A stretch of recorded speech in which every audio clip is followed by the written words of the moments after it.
You dare to attack me here. So, godchild, you have escaped. You are more resourceful than I had thought. You're not going to torture us any longer. Torture? Silly girl, you just don't understand what I'm doing, do you? I don't care what you're doing. Let us go. I won't let you leave, not when I'm so close to unlocking your power. We don't want anything from you. Enough!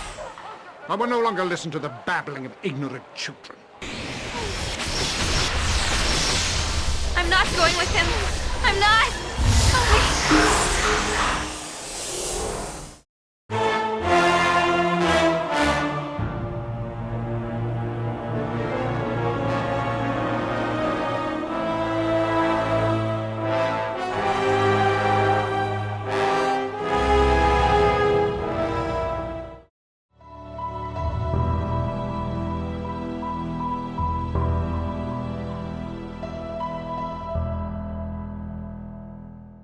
Before we begin, the Gamer's Advocate would like to remind you that any episode could contain game spoilers, so watch or listen with discretion. And now your hosts, AMKomnenos, Banana, and Legion. Enjoy the show.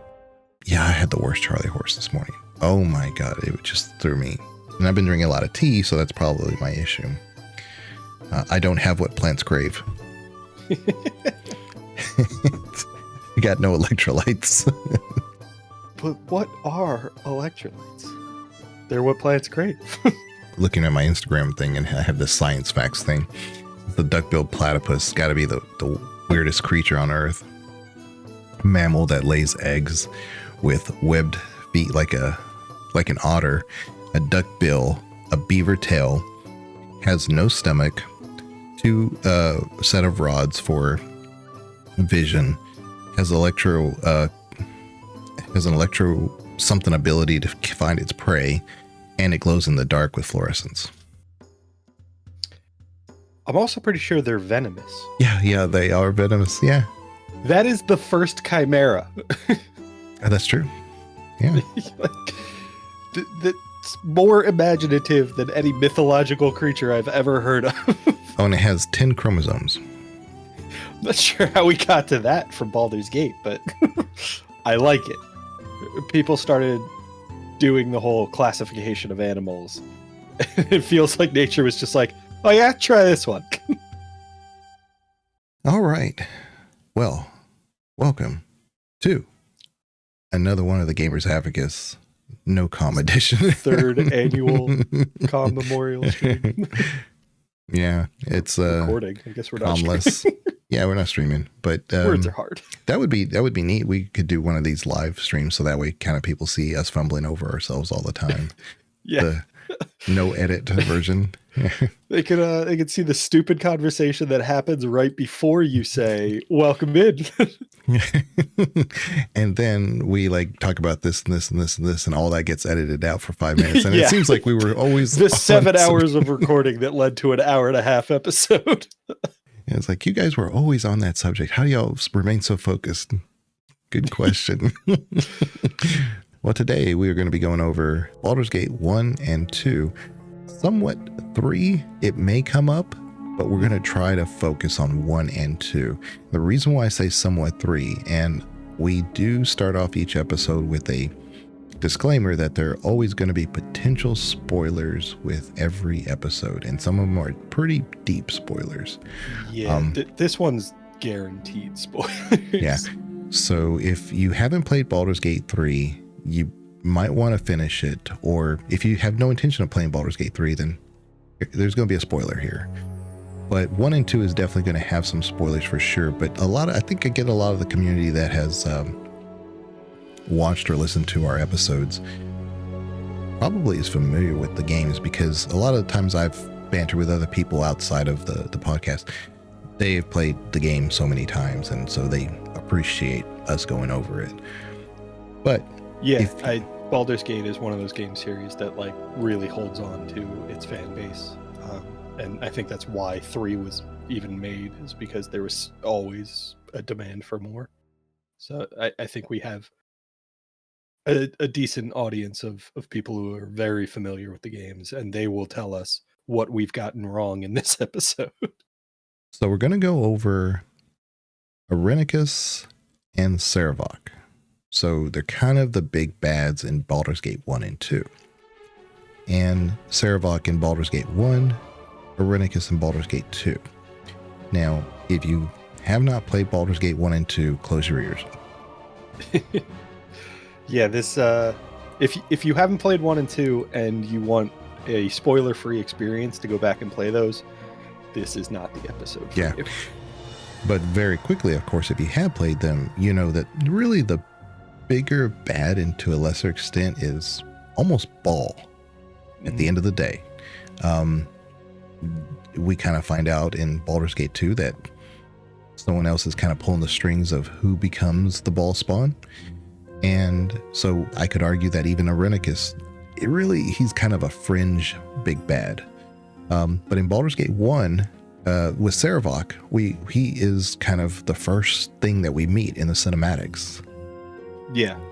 And so we know this is somebody to contend with. We don't know who these characters are. Are we that person on the roof of what's going on here? And it just kind of leads in. And I was telling Banana before that BioWare, through most of their games, wouldn't say all of their games, but most of their games, has this way of writing, of giving you all the facts. Somehow, some way, they give you everything in front of you at the very beginning. Not necessarily that opening cinematic, although there's a lot there. But even in the tutorial, Baldur's Gate 1, there are these chanters that speak of a prophecy. And it's the entire series. In a nutshell, they sing the entire chant of the prophecy of the wise Elalando. And that's the whole game. But you wouldn't know that. But they have this tendency to kind of give you everything immediately or early on. And then later on, you're able to kind of piece together and say, and it makes it for an infinite replayable game, because then you're like picking up pieces. It's like, oh, I see the relevance of that. And so you start connecting that. And that was tied to another piece of lore. And then you tie that to another piece of lore. So it's easy to go lore diving into Baldur's Gate. So I think that's one of the things we've mentioned about BioWare storytelling is they seem to go over a story multiple times to say, all right, we have our story outline, we have the major events, and now let's go back to the beginning and imagine what should be there for everything to play out the way we have it set up, and make sure to fill in all of those gaps where that information should be obvious to the player in a way that the player doesn't necessarily pick up on right away. So like, we were talking about that prophecy, and I was saying I hated that. I just got so annoyed with those chanters just constantly repeating the same lines. And yeah, it's the entire game. So like, I was resenting the story of the game that I grew to love.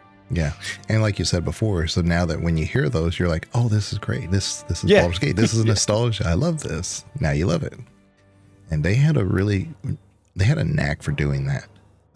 There's something about, giving you or a lot of the information early on without any details of saying why something is relevant, but everything was there and you just didn't know it. And so it helps you appreciate a game being consistent with how it wants to tell the story, because they knew they had no worries that you were going to guess how the story was going to go. None.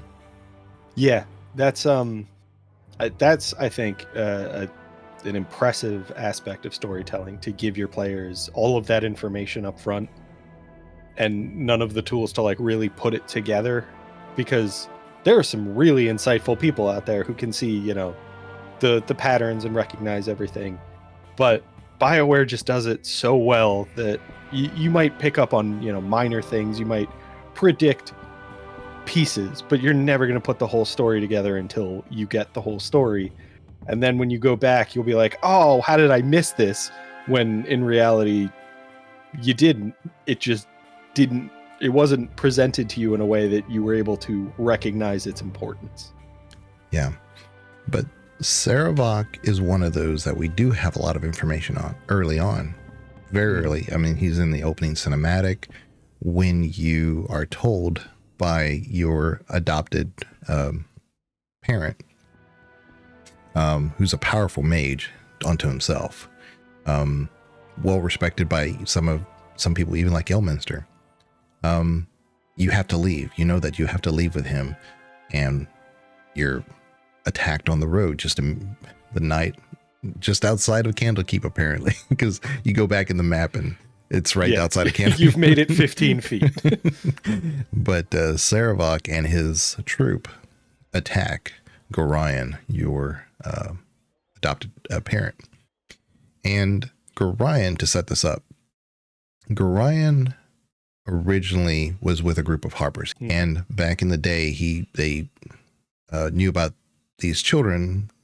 Well, at least a group of people that were being tortured or something or another. It was just a typical harper quest, and they found all these children that were going to be sacrificed, and they couldn't save everybody, so he saved you. Meanwhile, Sarevok was another child that was not saved. He was slightly older than you. But Sarevok was not saved, but somehow through fate was able to live through that. And he was later on adopted by the Anchevs, who is a family group out of Baldur's Gate. The father, Anchev, the adopted one, wasn't really a good person and wanted to manipulate a lot of things. So Sarevok took it upon himself. Of course, he has this internal clock and state of being of who he thinks he should become. And so he's took it upon himself to learn these prophecies. So he knows who he is by the time you meet him. So he's fully developed. He's not going to change. He is who he is. And he has decided to accept his destiny.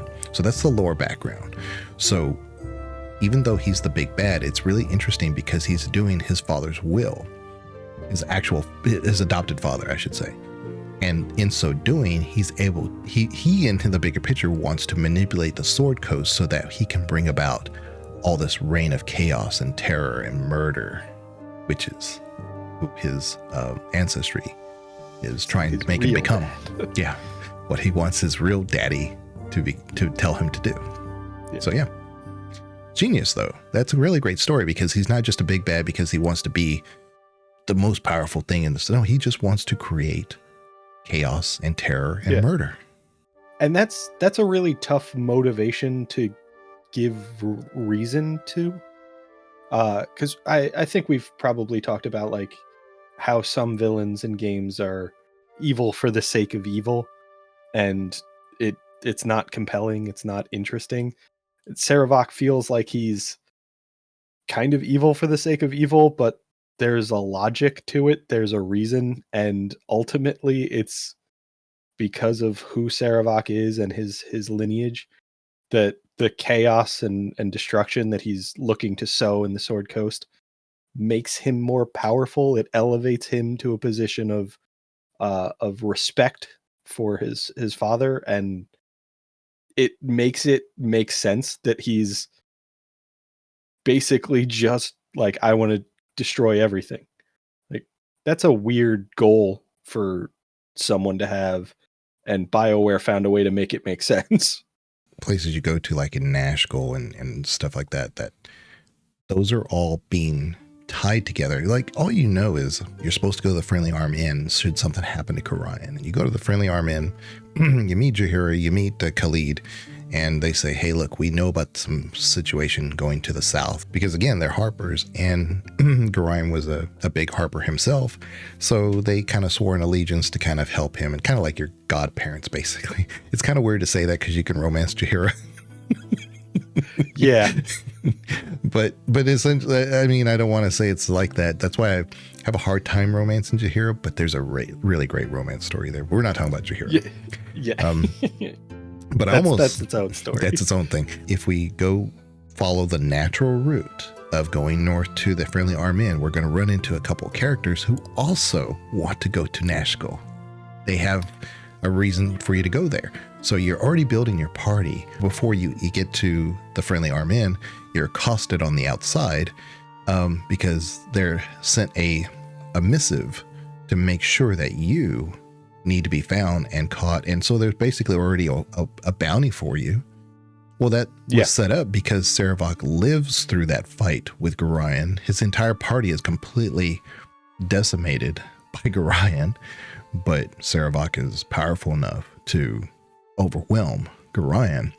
So he knows that you lived because you ran off. So there's already a bounty for you. And so you kind of pick up these party members, but they're all kind of telling you, we want to go to Nashkel.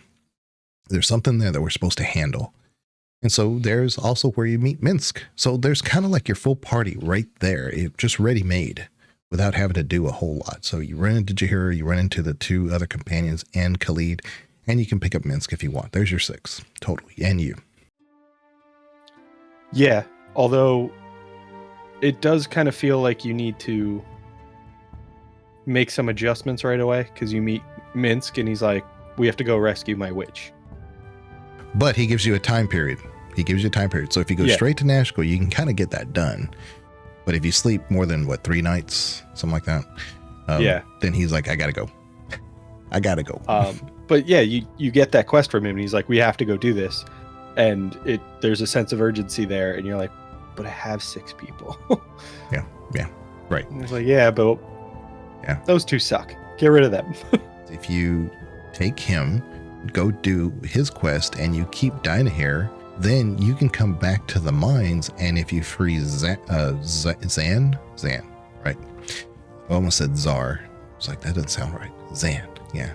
Zar's the first one. Yeah, Czar's. Zan, which is funny because that early on, if anybody's going to die, it's going to be Czar. Oh, yeah. He's just always so fragile. He's got like 4 hit points. But yeah, you get Zan, and he is so great. He's the emo mage of the group. He is so funny to listen to. I loved Zan. I also think the Moonblade makes him immediately interesting. Yeah. He's a melee mage. That's not a Who thing. can't really melee. Yeah, I know. Yeah, he was very squishy and not great at dodging incoming attacks. Yeah. So he dies a lot, which explains his dreary outlook on everything. Whatever. Yeah. Our quest is vain. Yeah, for you it is. You're not going to make it. Whatever. Characters that we know will not be in Baldur's Gate 2. Yeah. But I preface all this because when you go to the Nashkel, you find out that someone's been making the iron brittle. And so the entire Sword Coast just doesn't have the ability to arm itself, to defend itself. So the Sword Coast with Baldur's Gate and a bunch of other little towns like Candlekeep and Baragos and all that are under pressure because now they're wondering like, oh, well, if we get invaded. So now there's this suspicion that and other places are Waterdeep, whatever, may come in and take them over because they're not able to defend themselves. So it's really an unscrupulous method that Sarevok has been hoarding a lot of the good steel in order for him to create chaos in the area, not only to create that chaos, but to give the impression that it's a Waterdeep or Omnian betrayal of, they're trying to basically like some kind of espionage or something's going on. Yeah. So he diverts the issue. But at the end of the day, Sarevok is the one pulling these strings. So it's really interesting that he's not just this big bad that you can see or fight right away, but he is involved everywhere. He's got his fingers everywhere. It's also interesting because I think Sarevok, as you're presented, as he's presented in that opening sequence where he takes out Gorion, you see he's just a fighter. And what's a fighter's dump step in D&D? It's an intelligence. Then you realize that Sarevok is pulling all these strings in the background, and he's just capable in pretty much every way. He's not a spellcaster, but he's very, very intelligent. And he's kind of orchestrating this massive conspiracy in the background to accumulate power for himself and sow the seeds of chaos in the Sword Coast. And it's a really, really effective way of establishing a villain, especially one that you meet so early on. Because that initial meeting is, hey, here's a reason to hate the guy. And then you learn more and more, and you're like, here's all the reasons to hate the guy. And also a couple to be cautious around him, because he's not a pushover. This is going to be a challenge. No, you say he's like super intelligent, but then he'll sign letters with the Calverlos. It's just Sarevok Covaris? backwards. Yeah, just Sarevok backwards. Sarevok backwards. Yeah, he's clearly a Castlevania fan. It was like I always thought that was really funny. I was like, of all things. Yeah, no, there's definitely a lot of that in Baldur's Gate 1. I remember there's like people sign with their initials, and you start to investigate, and you're like, yeah, but I know like 3 names, and one of them has this initial. Oh, it's that guy? Yeah. Who would have guessed? Yeah, the wanderer, the traveler, who's Elminster. He goes by E. It's like, oh, yeah, maybe that's Edwin. yeah. Great misdirect there, Elminster. Yeah. But yeah, Elminster. Oh, that's one that we could definitely talk about. But man, that's a difficult one to tackle. He's many things and nothing at the same time.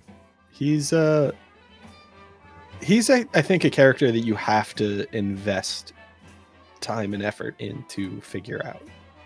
So Ed Greenwood is the person who came up with the whole Forgotten Realms thing. Basically, Elminster is Ed Greenwood in the game, and all in the D&D universe. Basically, he's this thing that's aloof from it all, but part of it. Because if he has his own YouTube channel, and he's great, he's really wonderful. They'll ask him about things like where you got this story or with that. He's talked about Baldur's Gate and talked about how many. I've gotten a lot of the information I knew from Baldur's Gate from just simply reading about what he's written directly, or has talked about how he says, like, you know, pets aren't allowed and it has to be like a dog or under, but they have to have, I think, a license for a dog, but things like a cat and stuff are, I think, encouraged because they can take care of themselves. But you can't have like a chicken or whatever, because the city of Baldur's Gate is walled, so they can't expand. So space is limited, so that's why animals aren't allowed. And in Baldur's Gate 3, you have a little quest there where the person is upset because they won't let him bring in his forget the animal that he was trying to bring in. It was like an ostrich or some peacock or something, and they wouldn't let him in. He was like, this is a travesty. She's the best animal anybody could ask for. But it's consistent with the lore. But back to Sarevok, I guess. Yeah. I feel like we're going to struggle to stay on topic because there's just so much to Baldur's Gate that it's very easy to go off on a tangent. But, you know, Sarevok in Baldur's Gate, it's so easy for him to kind of blend in because he's now a protector of the city. Because he has all the equipment by default. He's not with the Flaming Fist, but he now can control the Flaming Fist because he has what they need. That was definitely one of those things that I was frustrated by as a kid because I was a kid. And it was one of those things where, like, you get worked up because you know something that you can't convince other people of. And you're just like, yeah, no, he's evil. He killed my foster father. He's organizing this conspiracy. And people are like, nah, he's a hero. And you're like, I hate you. I'm not sure I want to save this city anymore. Yeah, all the dukes are getting together because they have power themselves. He can't do anything of his own accord as far as, like, you know, passing a certain edict or whatever. But they're saying, hey, look, let's just consolidate power to Sarevok. Let's just let him handle stuff. So that's really what he wants. He wants to be able to control things without having to do so much but mastery stuff in the background. He needs direct control. So it's not that he wants power, and that's what it's so fascinating about Sarevok to me, is that it's not that he just wants power. He wants to sow chaos. And this is another way of doing that.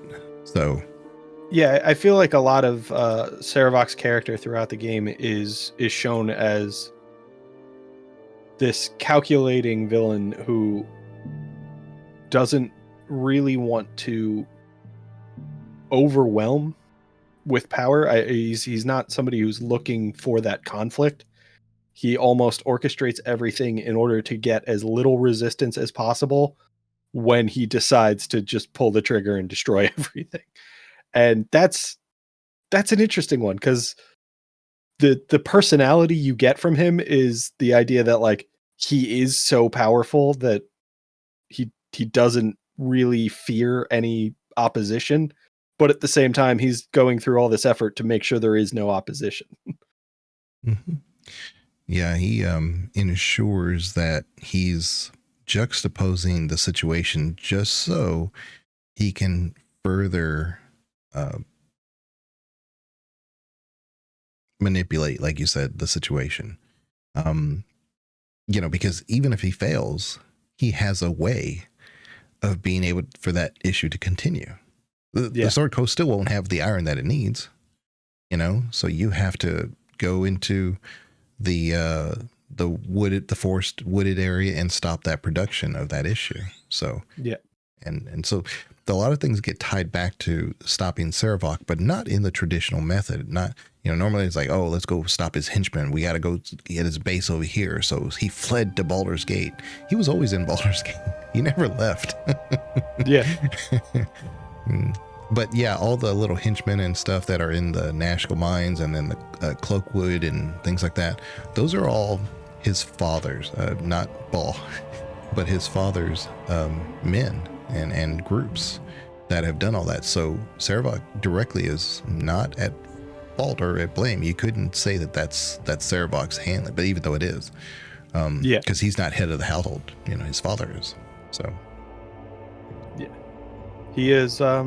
He's very good at using the resources he has available to him, and his ties through his adopted father are just more tools at his disposal. So yeah, and you would think that, we have the impression, of course, this is the whole mind's eye thing of what the beauty of Baldur's Gate 1 and 2 is, that we get the impression, of course, that probably Sarevok is not in Baldur's Gate doing niceties, right? He's probably not like, I got to make sure I don't kill nobody so I don't get found. He's probably doing something somewhere, somehow to somebody.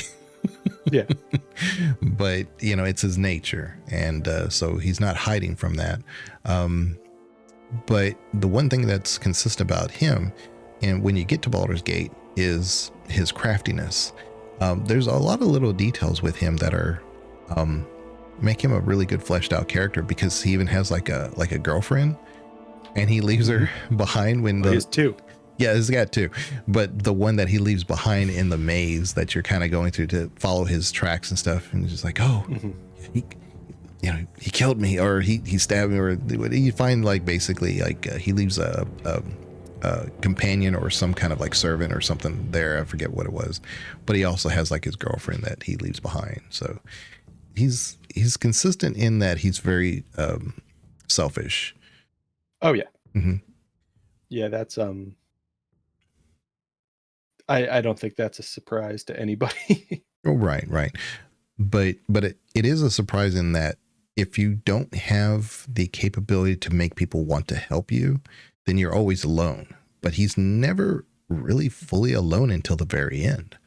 And so he's still has some capacity to be able to be selfish, but yet have the influence to have people want to help him, Yeah, I think we've talked about other villains in gaming that have that kind of charisma to bring people to them, but never really value those people beyond resources. They are tools to enact whatever plan they have.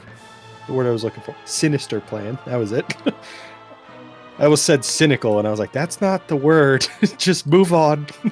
But yeah, he has that ability to manipulate people, to present himself in a way that they want to see him and then want to engage with him.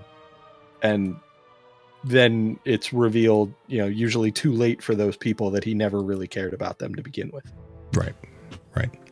Yeah, and so really the final encounter you have with him in Baldur's Gate 1, there's it's a great setup, because even the floor is trapped. So you can't just do a one-on-one battle. You have to super annoying. Go, yeah. I mean, it would be kind of neat if you could just throw like some kind of like a bomb or just whatever, trigger them all from a distance. Yeah. But no, you're fighting his companions. He is a beast. He's just a whirlwind of frenzied battled. He's got great armor. He's got a great AC. He hits what, like 2.5 times around, something like that. It's just nuts. 3.5. 3.5. Okay. Yeah. So he has 18 100 strength, 18 dex, 17 constitution, 3.5 attacks per round, and I think he has grandmaster proficiency in his two-handed sword, and with the bonuses of that sword, I think his THAC0 was effectively -5. So in order to hit an armor class of 0, he had to roll a -5. Okay.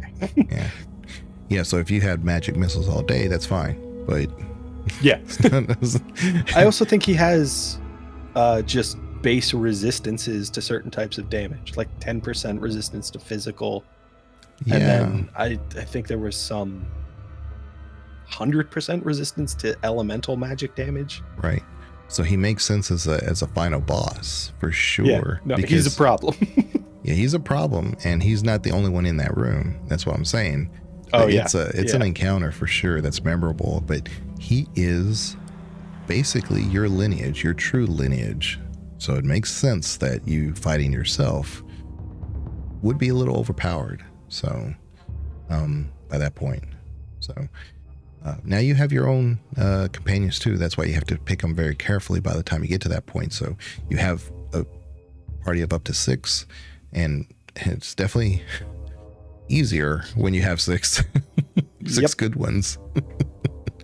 And that's where like people like Minsk actually comes into his own, right? He's not a great ranger, but he's got constitution, he's got the strength, he can take a hit, you can put him in the full plate, and maybe he can take that hit, maybe he can like train Sarevok throughout the room. You know, there's all different ways of doing this, of course.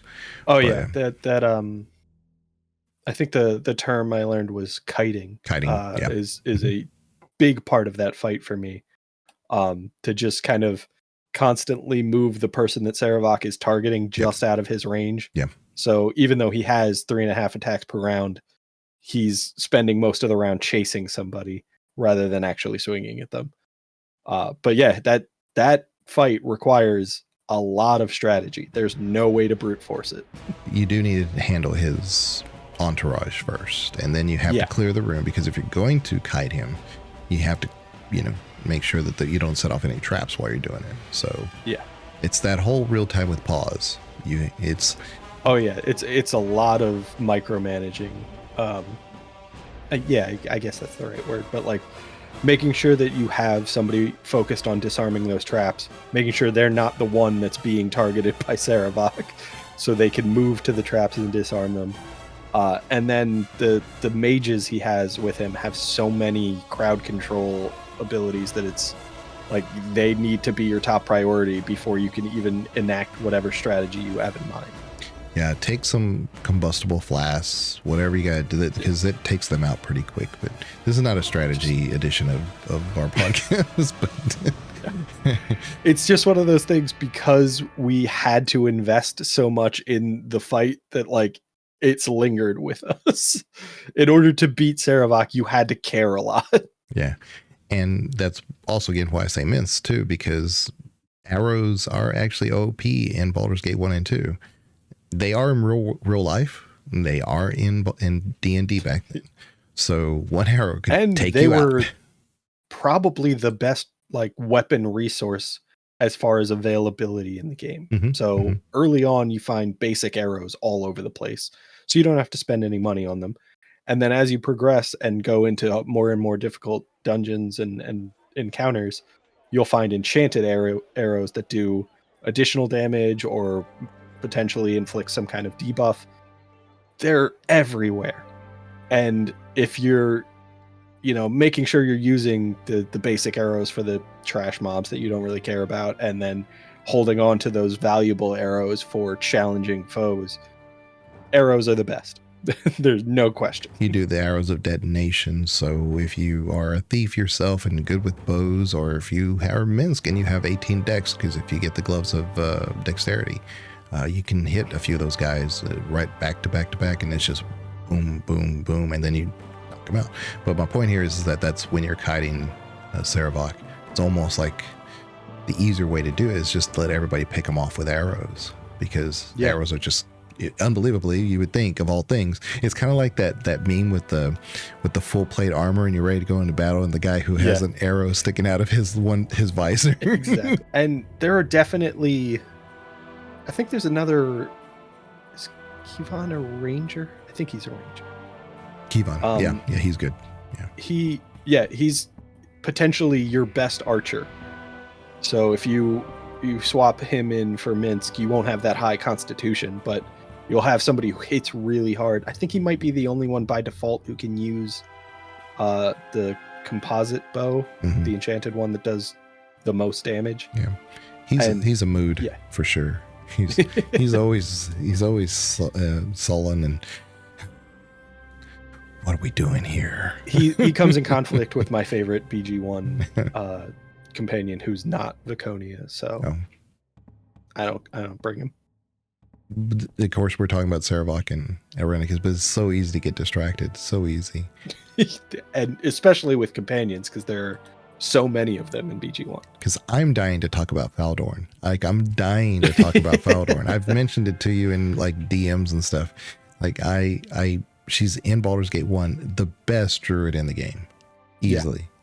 Yeah. And you have access to in-game spells with her. Well, yeah, the only actual druid, like Jaheira is a fighter druid, right? So Faldorn is the only option. Yeah, because of her abilities as a fighter, but and she has high level druid spells when you get to that point, but not in game stuff, not very in stuff like Faldorn has.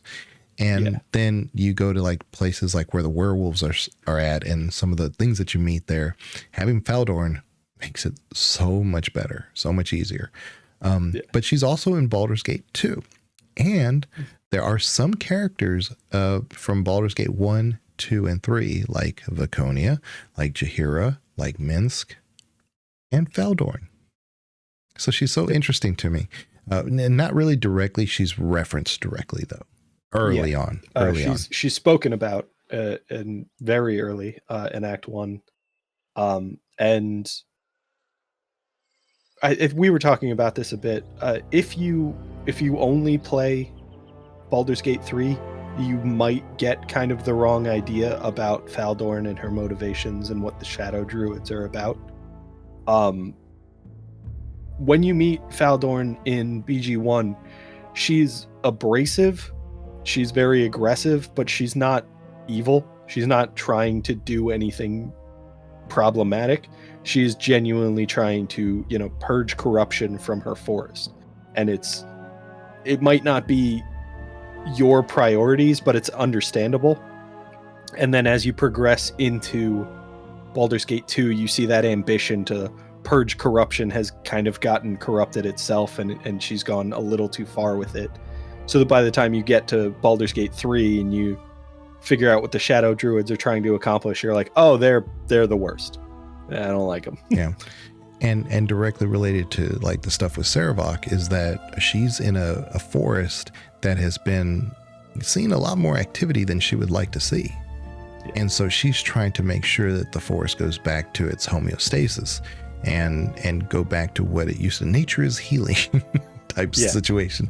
And so it makes sense to recruit her, actually. And she is a really good ally for you in that situation. It goes along with her personal beliefs and motivations. So she wants to help you. She's usually in my party. That's why I talk her up quite a bit when it comes to Sarevok, because she has those in-game spells and stuff, Creeping Doom and whatnot. Oh, man, those are just amazing, especially for those spellcasters in Insect Plague to just shut down a spellcaster. Mm-hmm. Yeah, you put that in there. It's wonderful. And at the mages at the Sarevok, and it just shuts it down.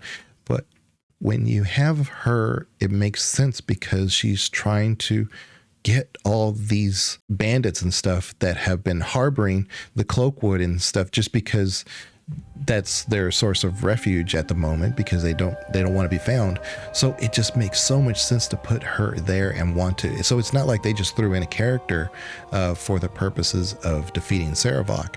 Sarevok has actually directly manipulated the situation so that way somebody like the Shadow Druids, you can't just get like a group of druids to say, oh, you know what, we're gonna help you fight against Sarevok. It had to be somebody who was going to be hyper aggressive to save their woods, and there's where the Shadow Druids come in. So you see the Shadow Druids being bad in Baldur's Gate 3, play Baldur's Gate 1 to find out their true motivation. It's Sarevok's fault. Sarevok's fault, exactly. Yeah.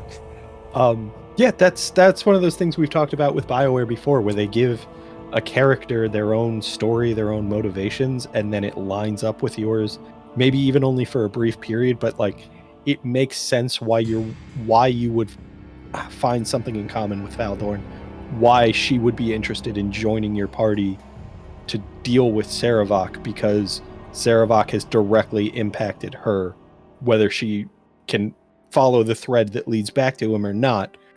It starts with the bandits in Cloakwood, and then as you learn more, it ties back to Sarevok. So it makes a lot of sense for you to be wandering in the woods and meet a strange woman, and then suddenly you're allies. Just because of the way BioWare sets up all of those sequences, everything has kind of a causal link between it, and it makes for better characters. Mm-hmm. Yeah. So yeah, I that's why I never interrupt Legion when he's like, I want to talk about Valdor. Yeah, you should. You always have to bear with me, and I'm glad Banana is patient enough that I try to always swing back to the point.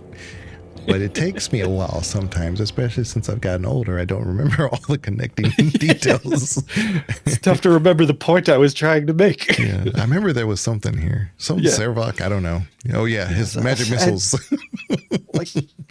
When in doubt, I'm going to talk about Viconia though. So oh yes, and bring Viconia.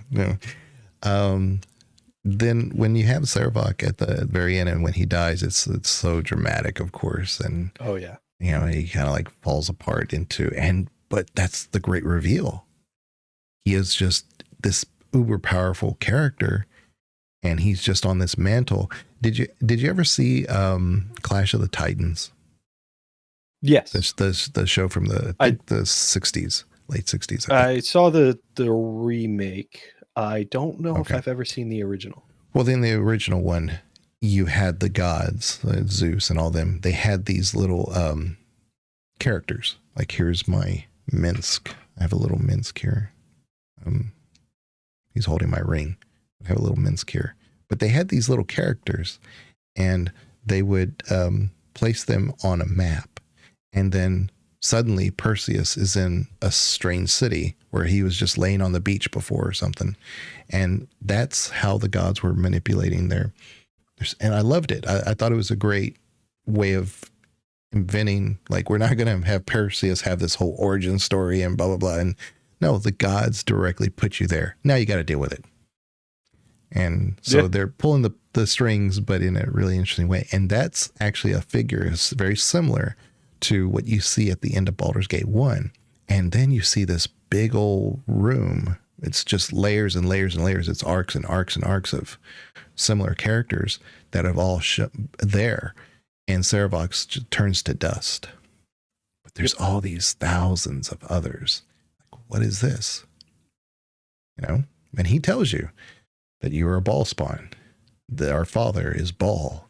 And I'm here because there can be only one Highlander style. Yeah.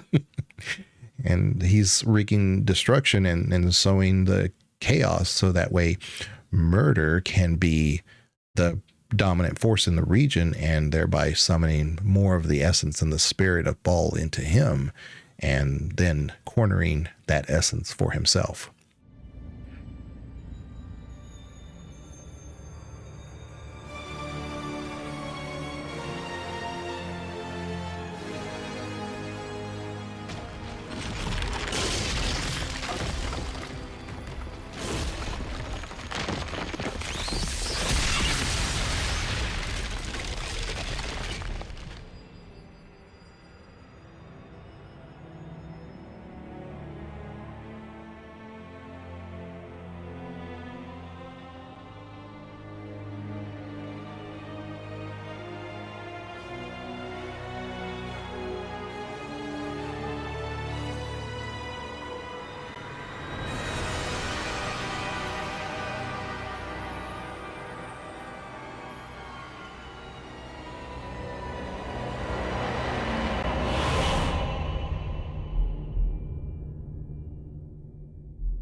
I think that was always kind of something I didn't quite fully grasp, is that all of the Ballspawn more or less serve their father, but I think the goal is always for them to kind of usurp that throne. And so they do this, they sow the seeds of chaos, they rain blood over the Sword Coast, and Ball becomes more powerful as a result, but the end goal for them is always to steal Ball's power for themselves. And I've never really understood their game plan as to that last step, but I was on board for the parts that I was involved in, which is the Sword Coast stuff. I wrote this long reply in one of my Baldur's Gate videos to somebody who was asking about the whole like Dead 3 and stuff. And I was trying to bring some of that up in the last video we did.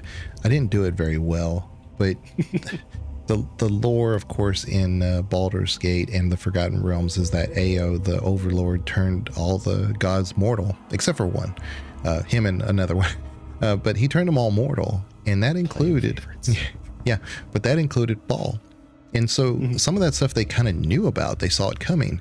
So Ball, in his wisdom, I don't know if you want to call it wisdom, decided to get with every single creature on Earth that he could find and had spawn with him. Yeah, you're one of them. Busy. Yeah, he got very busy. So that all those little figures you see are various children of his. So yes, he actually was trying to do that. So that way he could break up his essence. And those essences would know to just naturally, because of who they were, to try to reinvigorate the spirit of Ball. And Sarevok got it. He got it clearly. He did all the research, he did all the work, and so he tried to do what he could to make that happen. It wasn't until Baldur's Gate 2 that we start seeing that more concentrated form. Yeah, with the Ballspawn there. And I think that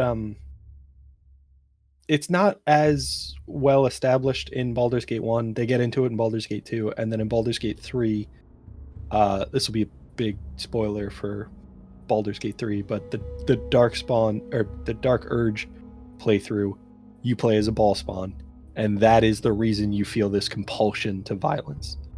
And I think that is something they dig into in Baldur's Gate 2 and Baldur's Gate 3 that really showcases, why Sarevok was the way that he was, and why a lot of the Ballspawn seem to turn into these evil characters, because it's kind of in the core of who they are.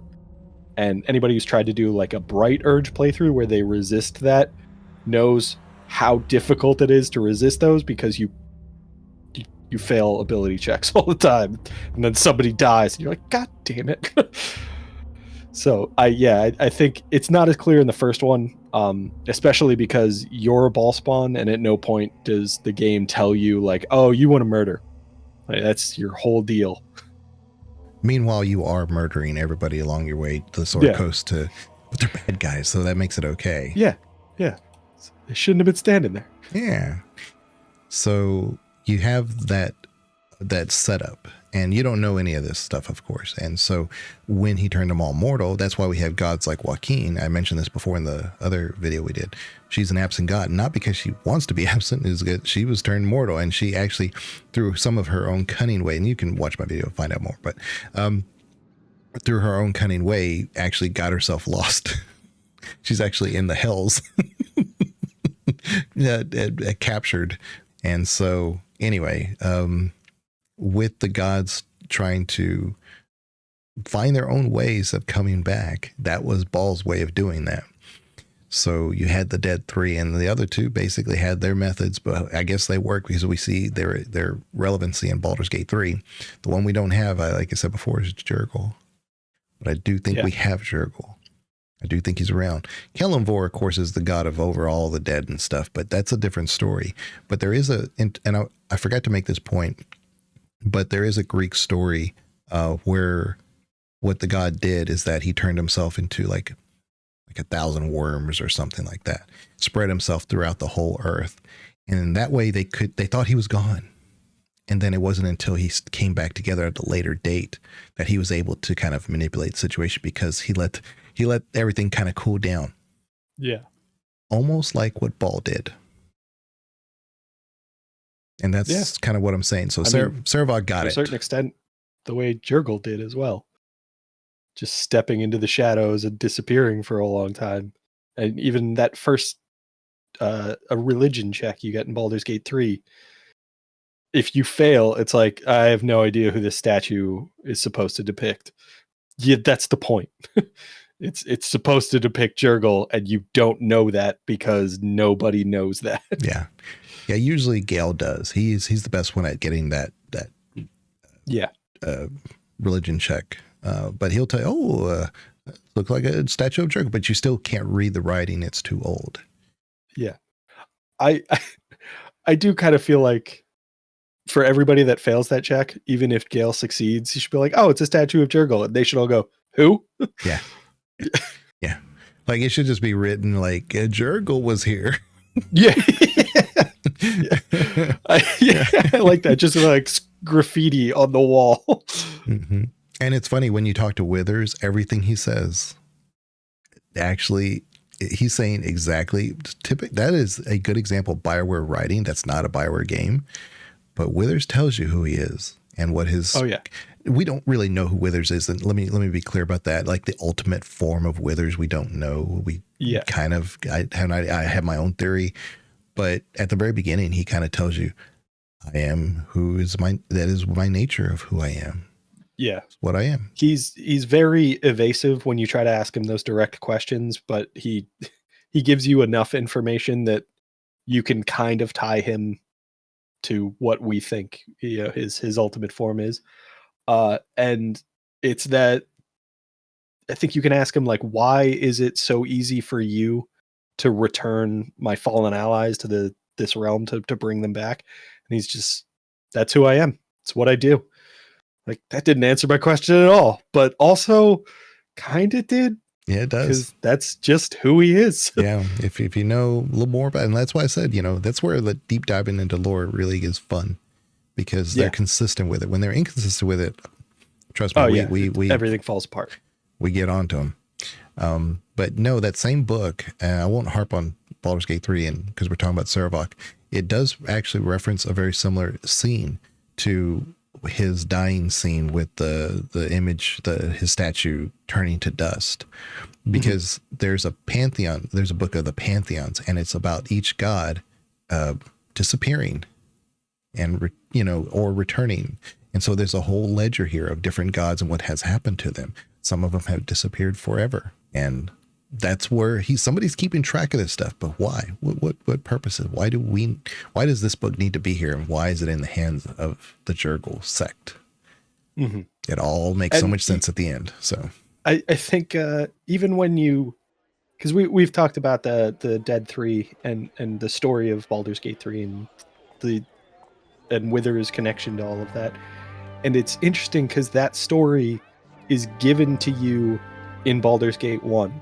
Not just through that prophecy, but you get to Baragost, you give a book to Firebead Elvenhair, and he's like, here's a book in exchange. It's the history of the Dead 3. And it tells you everything that's going on in Baldur's Gate 3 ahead of time. And that's kind of what I was saying, is that not to really harp on Baldur's Gate 3, but I thought when Sarevok's presented, why do I need Orden? Why can't we just make Sarevok in that same position somehow, some way? That almost would have fit if they did it right. Orin, sorry, not Orden, Orin. Yeah. Because she's neat, she's spectacular, she has a lot of theatrics, but that's not, to me, a ball spawn. It can be. It can be. I think she goes a little too far with it. I think she becomes almost like a parody of a ball spawn. But, I mean, a ball spawn is kind of that extreme anyway, so... That's why I didn't hate it, yeah. But if you're going to have Sarevok in it, have Sarevok in it. It's kind of like the Viconia thing. If you're going to have Viconia, have Viconia. Actual Viconia, not whatever we got in Baldur's Gate 3. Yeah. So it's even worse with Viconia because that's supposed to be actually Viconia. Whereas Sarevok is more of like an aspect of him. It's not really, who he is. But that, he's in Baldur's Gate 2 in the DLC. And it's not really truly Sarevok either. It's his essence that you've brought back, but you have to give a part of your essence to get him back. I'm like, can I get down here? No. What the hell, Sespinar? That was one of those things with Baldur's Gate 2 that like kind of made it make sense. Because like you can bring Sarevok back and he's like, if this is going to work, you need to give me some of your essence. And it's like, oh, so I can do this with anybody? He's like, no, dumbass, we're siblings. That's why this works. Yeah. It's very BioWare. Very BioWare. Yeah. But you have more essence because you've been collecting them along the way. So it kind of works. Yeah, it kind of works. His presentation in Baldur's Gate 2, which I won't go to the DLC too much, but he's almost like I really wanted him in the party almost because I expected him to be that overpowered character in Baldur's Gate 2. But because you're really at a good level and the enemies are super hard, but your characters are really good and balanced. He's not balanced. That's the problem. Yeah, he's not. Yeah, he's top heavy. So it's hard to use him, even though you may want to. I mean, he's a great melee DPS fighter, but don't use him as a tank. And if you don't have a tank, then you're going to need a tank. So what you going to do? He's another one of those, like, we've talked about this in other episodes where like I get excited about those pieces of equipment that are restricted to a single person, and Sarevok has those, and it's like it's almost like a misdirection in his case because it makes you feel like, oh, he's going to be incredible and he's really good at doing damage, not so great at surviving. Yep. Because even though he's got that high AC, or I should say low AC, it's old D&D rules.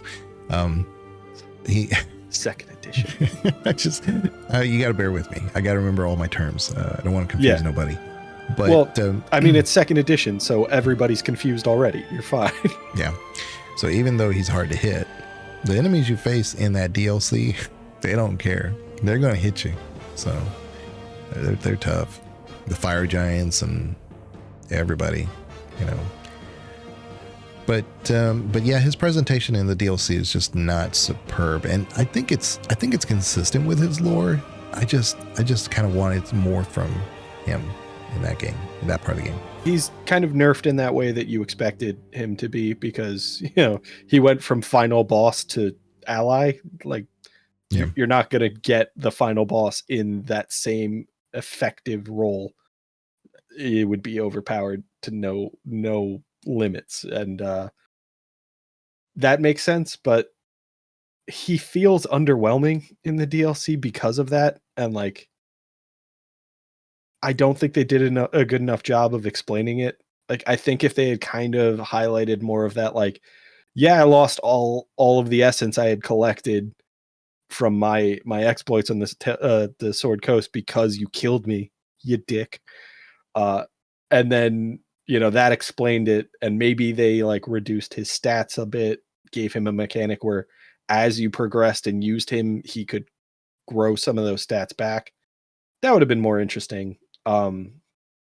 If I remember correctly, he can also go through an alignment change, which doesn't feel right.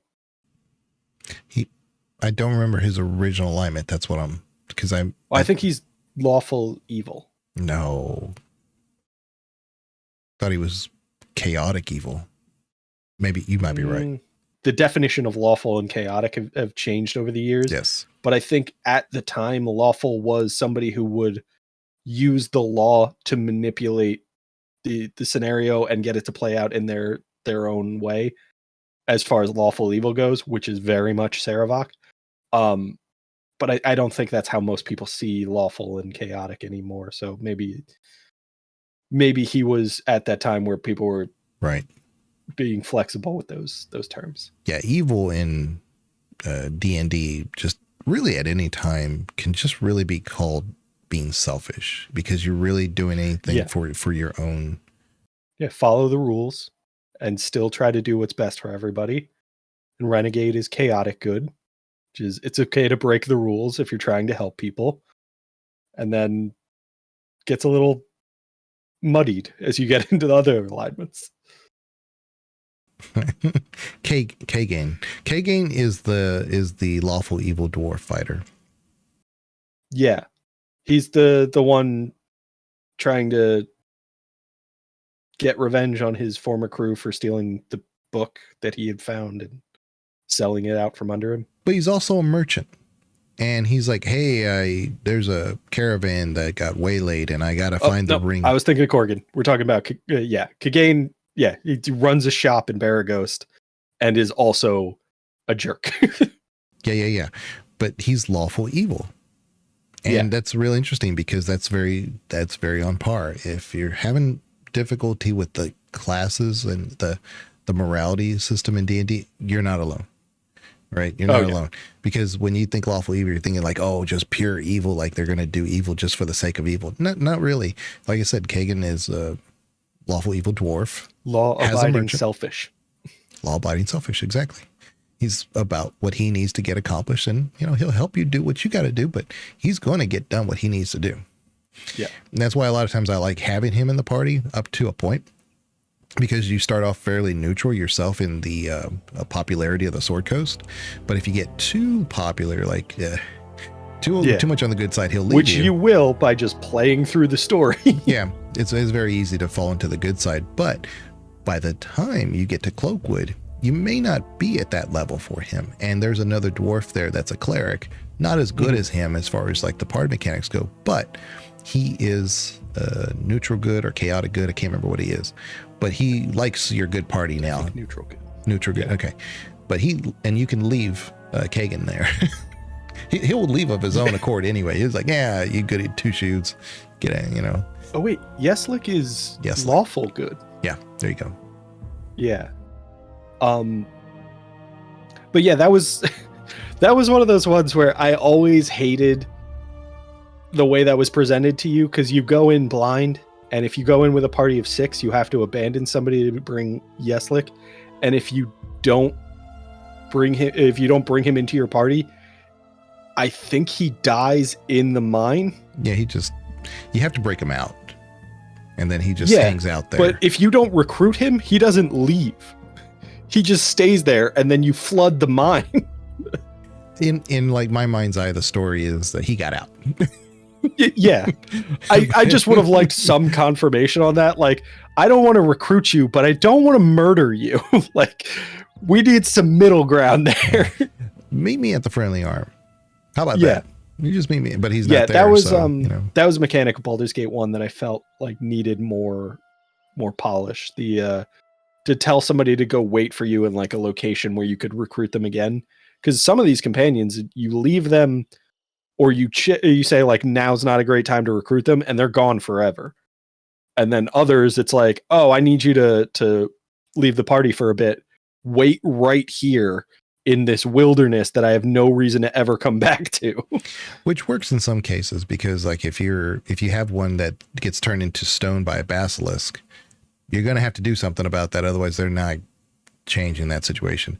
But it doesn't work everywhere. Like you say, it should be in some cases like him where he got out and you don't have to worry about it, but specifically with Sarevok, he's one of those that you can recruit later on, despite all these other characters you run into. And it's like, damn it, I wanted Yeslik again. Yeah, we were talking about her. I want a Laura. Oh yeah, Laura. She's not tremendously effective at. She's a good thief, but she's not like a great combatant. But she's fun. She has a great personality. She weirdly makes Edwin more likable. Like that's a pretty impressive feat, because Edwin is not likable. I like Mazzy a lot. What was I thinking of? The voice actress who does Azula in The Last Airbender. But yeah, I like Mazzy a ton, but she's another character. It's like I can't use her. I can't really use her. She's not good at anything. Yeah, it's funny because it's brought up in the game to say like, oh, a halfling fighter, and then you play the game and it's like, yeah, this was not a good idea. But it's funny because like my own, like if I do a D&D campaign, like I will always try to like cause chaos. And I'm like, I'm going to be a kobold paladin who can't be a paladin, obviously. Because he's a kobold. He's going to do his nature of kobold things. So he's always a fallen paladin. So he's useless to everybody. Yeah. But I think that was always the fun part of D&D is embracing those characters that shouldn't work because they're way more fun than... I mean, some people play, with the goal of min-maxing and just creating a super powerful character. And that can be fun. But man, is it fun to create a character that makes no sense and they're just doing their best. Yeah, and that's where I thought Mazzy could come into her own, because then what if you could get her somehow a paladin title, even though you couldn't back then? Well, maybe you can in this situation. That would have been infinitely interesting. Yeah, I mean, you go through the thing with Imoen, it's like fighter cleric, or is he just a cleric? Or is he's fighter cleric. Okay. But he's working towards the goal of becoming a paladin. And you can't make him a paladin in game, but you can change his alignment. And it feels like he's, one step closer to that goal of becoming a paladin. If they could implement an alignment change, why not implement a class change? And why can't Mazzy do it as well? That was kind of what I was saying. Yeah. Yeah. And that all ties into where I was going next. Another one of my circle rounds. Big U-turns. Getting back to that original point. Here in Texas, we have so many U-turns and other, like when I went to the East Coast area, man, there were like, I missed my turn, and the next place to turn around is like 5 miles, 8 miles away. Yep. There's a lot of that. In Texas, it's every half mile you can find a way to turn around. We love our concrete. So, yeah. But anyway, I was going to come back because of Baldur's Gate 2. All these characters are well developed, and they have to be, because the main enemy we have, Irenicus, is, I think you mentioned it before, the Portrait of Evil is a masterclass of how to tell a story with an evil character. Yes, you're presented with him just being like this dick in the moment. He was basically a problem for us. He's captured us. He's chained us up. We want out. And our first opportunity we get out, we've realized there's these traps. There's these things that he's been doing, these tortures. He keeps these nymphs held up. There's a genie around. For some reason. Yeah. But the genie, I love the genie because he has these things that we have that we can use. And there's these chests that have some good stuff there. And we run into the more mephits, and the mephits I thought were going to be a big problem in Baldur's Gate 2. They're really just more or less at the beginning, and they're not really that bad. Yeah, they are tremendously annoying in, Dynahair's room. But once you figure out the mechanic, they're not so bad. But, I mean, that first time you're playing through and you're like, they just keep coming in. How are they coming? How are they making more of these things? They're so annoying. And then you get out of that dungeon, like, you see a handful of them throughout the rest of the game. They're not a problem. Yeah, but you can see why Irenicus uses what he uses. I think it's a really great idea. The what is it? The Yogg-Toth. You see him once and that's it. I think you may see him another one time at the Watcher's Keep. I think maybe. And it's like by then they're nothing. But it's like, man, what is this thing doing here? And there was a hit and miss, that whole Irenicus's dungeon. But then you get introduced to the Durlogs, the Drogar, sorry. Yeah. The dark dwarves. And they have a tendency to be more on the evil side. And so them working for Irenicus, you kind of, if you didn't know D&D, you'd be like, oh, okay, so I'm getting an impression of who this person is and who he's working with and stuff. Even the vampires don't like him, so they should make a showing in that whole area. And it's like the dungeon is just massively huge. And like I said, we've talked about how like it's just really unnecessarily large. The first time you do it, second time you do it, it's interesting, it's fun, you get a lot of good gear out of it. But you kind of just want out of there when you play it again over and over. It feels kind of like that thing we complimented BioWare for not doing in most of their other games. It feels like that lore dump at the beginning where you're like, all right, there's a lot going on here and I just want to get started and it feels like this is all an obstacle to doing what I actually want in the game. That first time you're playing through, it's exciting, you're learning a bunch of stuff. But when you do a repeat playthrough, you're like, I don't care. I know all of this already. Yeah. You run into a character who gives you an opportunity to rescue Imoen, and you meet him at his base or whatever, and he tells you he's with his people. Really, it's the shadow thieves, and they'll offer transport. But it would have been kind of neat that when you go there, he says, hey, look, but I need this book or whatever from something because it'll tell us how, where everything is at. And if it took you to like a house or some kind of, guarded area that had those nymphs and everything else in them, then we would be working back to the same thing that they were trying to tell us in that dungeon, without it being everything in that dungeon, because everything we know about Irenicus early on is there. But we didn't need it really necessarily. We could have discovered it through the length of Baldur's Gate 2 because it was so long. We'd run into a lot of times where he's in our dreams, he's telling us who we are in the bigger picture that we didn't know. We didn't have that information for ourselves of really what it means to be a ball spawn, and how he doesn't tell us why he needs it or wants it, but he's like, do you know what you have? You don't even recognize the gift that you have, and so we are at the same time coming into terms of who we are. So it's through Irenicus, even though he's a big bad, it's through Irenicus that we develop our own sense of character identification, which is rare in gaming, rare in storytelling. Yeah, I definitely feel like there's a lot to Irenicus, and it's a challenge to kind of pace that information that the player gets to a level where you are not overwhelmed and you don't get disinterested in it. And that starting dungeon struggles with that. It's presenting you with a lot of that stuff very early on. Gets to be too much, especially because you have to like track over that dungeon multiple times to get everything. And sometimes, you're just like, I just want to get out of the dungeon, and I don't want to sacrifice the rewards that I get for those quests by, racing through and ignoring all of them. But I also don't want to wander through the entirety of this dungeon multiple times to get it all.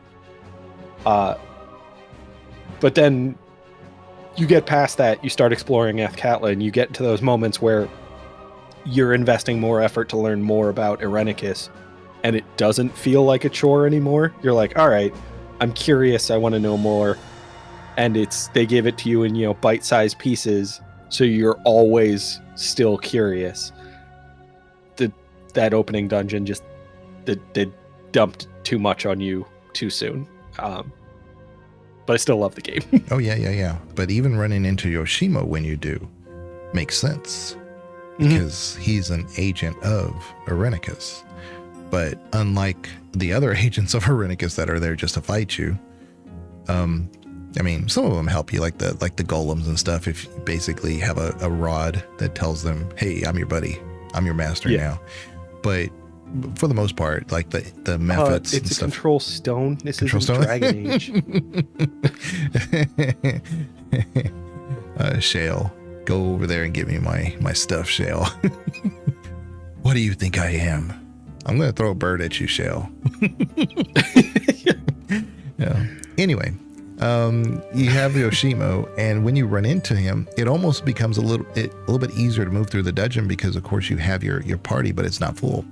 But now you have a thief, and now you have that extra DPS, and now you're kind of moving a little bit faster.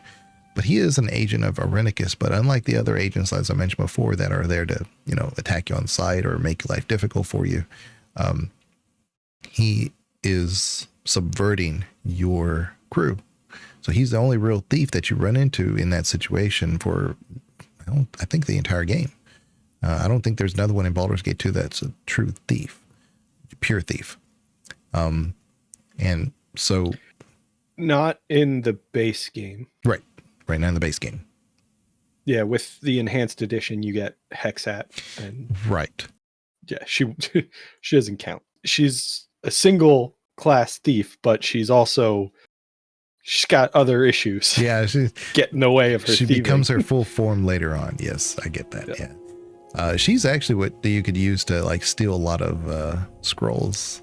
If you get her early on and do her stuff, then you can steal a lot of stuff with her. It can be evil all day. I don't really care for Hexat. She's one of those that I think of all the enhanced edition added characters, she's my favorite. I mean, I don't even think it comes close. I don't like any of the other ones. I mentioned Nira before. I can use her. I can function with her. She's just infinitely annoying for me. I'd rather have Hexat being Hexat than Hexat's Nira. character is way more interesting than any of the others. She's really enjoyable. Mechanically, I don't feel she's spectacular. The one that I think is the most interesting, or like the most appealing, is the hardest one to recruit, Wilson. I want a bear. I just want a pet bear in my party. Give me that. But like, you have to go out of your way in the middle of somebody else's quest, I think, and like it's at a weird point where it doesn't feel like you should be leaving that quest. You have to leave and go find Wilson, recruit him, and then you have a bear. And I also think his class and race is bear. Like, that's wonderful. I love that little touch to just say, like, he's a bear. Yeah, but what class is he? He's a bear. It's like those mastiffs or whatever they have in Dragon Age. It's like you have to have your dog. Yeah. The mods they're mods just so that you can keep your dog companion as like always with you. If you're, I think if you're human, or maybe it's like all characters, but I know when you're human, you start off with them even at the castle where you're from. But anyway, Irenicus doesn't have a bear. Yeah. And that was his downfall. You know, if he had a bear, maybe we could either side with him or there would be some redeeming qualities. Because I feel like with Sarevok, there's that final sequence with the like him falling in combat, and it feels like it brings closure to the story, but it's not cruel. It's not like he's really being punished. It's just he's being eliminated because he posed a threat to the Sword Coast. With Irenicus, it feels cruel. The ending cinematic with him makes it feel like he is very much being punished for everything he tried to do. I was going to cover that almost like sequentially as we were going through the story, but you make a good point. You make a good point because but I raced straight to the end. but no, you make a really good point, because when you develop the character of Irenicus and you see who he is, he's like Sarevok, not that different from you. It just takes a few little positions in time and circumstance to have been that person. Yeah. And Irenicus, you find out through all the details that have happened in the story and things that have happened to him and the things that he was trying to do for his people, make him justify things that are not on brand with those elves. Those elves didn't want that, and they didn't need that. They had a method to be able to help themselves and just go to the next stage in life and the era. But he was like, no, I have to help my people. He doesn't see he's an elf. He doesn't see the forest for the trees. I say this over and over, but he literally did not.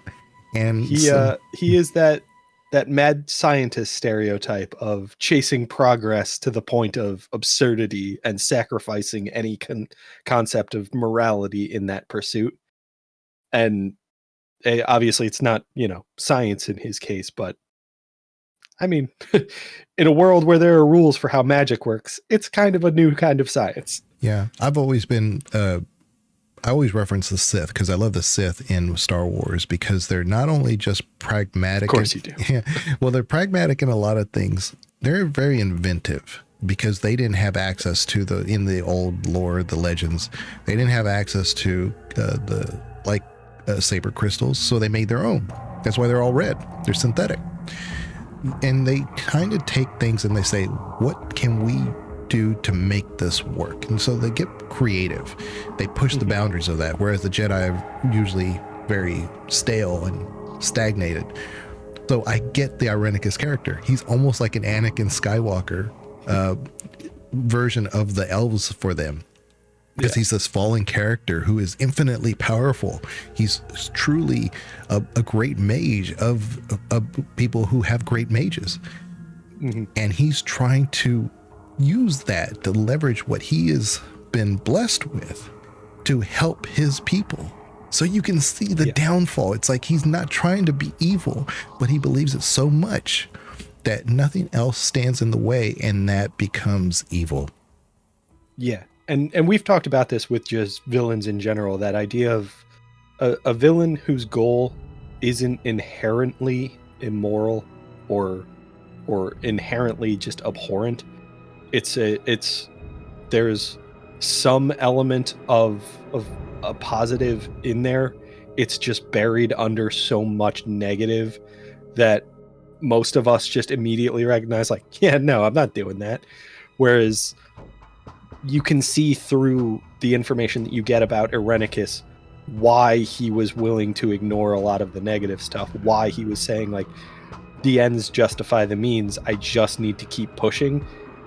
It makes for a way better villain when you can see their reasoning, and there's an actual line of reasoning there. There's not just a desire. It's, no, this will have positive consequences. I'm just ignoring all the negative ones that are getting in the way. Yeah. Everybody shut up and listen. I've got a plan here. Yeah. You're not going to like it at first, but trust me. May not like it at all. Yeah. But just trust the process. Some of you will die. And by some, I mean most. Yeah. But that's a sacrifice I am willing to make. I don't think I could have put it any better.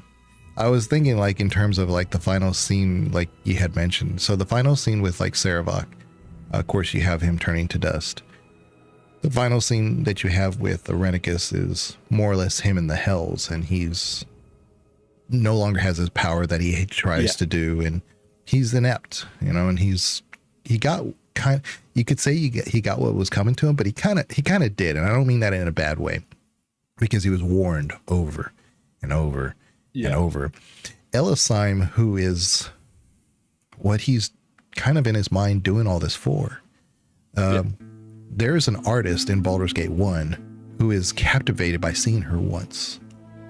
And he's the greatest artist of the whole Sword Coast. And he has made it in his mind that he has to put her presentation on this rocky face. And so he has to have these emeralds. So he stole these emeralds. And so your quest is to go retrieve these emeralds. But he those were the only things he thought that could really replicate her green eyes. Mm-hmm. And so it's just this whole beautiful quest to retell a story of an artist, a struggling artist, and why he's trying. He dies on the spot at that point. He just needs a little bit of time because he's been suffering himself to get this done. And he dies after making it. So it's this really beautiful story that's presented. But the Elisime we run into in Baldur's Gate 2 is the same artist, the same person that the artist was trying to capture the likeness of. So you kind of have this direct connection of why Irenicus is so, I wouldn't say smitten, but he kind of is. Well, yeah, you see this kind of fanatical devotion to what he's doing, and she is part of that motivation. So it makes a lot of sense. You saw somebody who was essentially driven mad by the sight of her.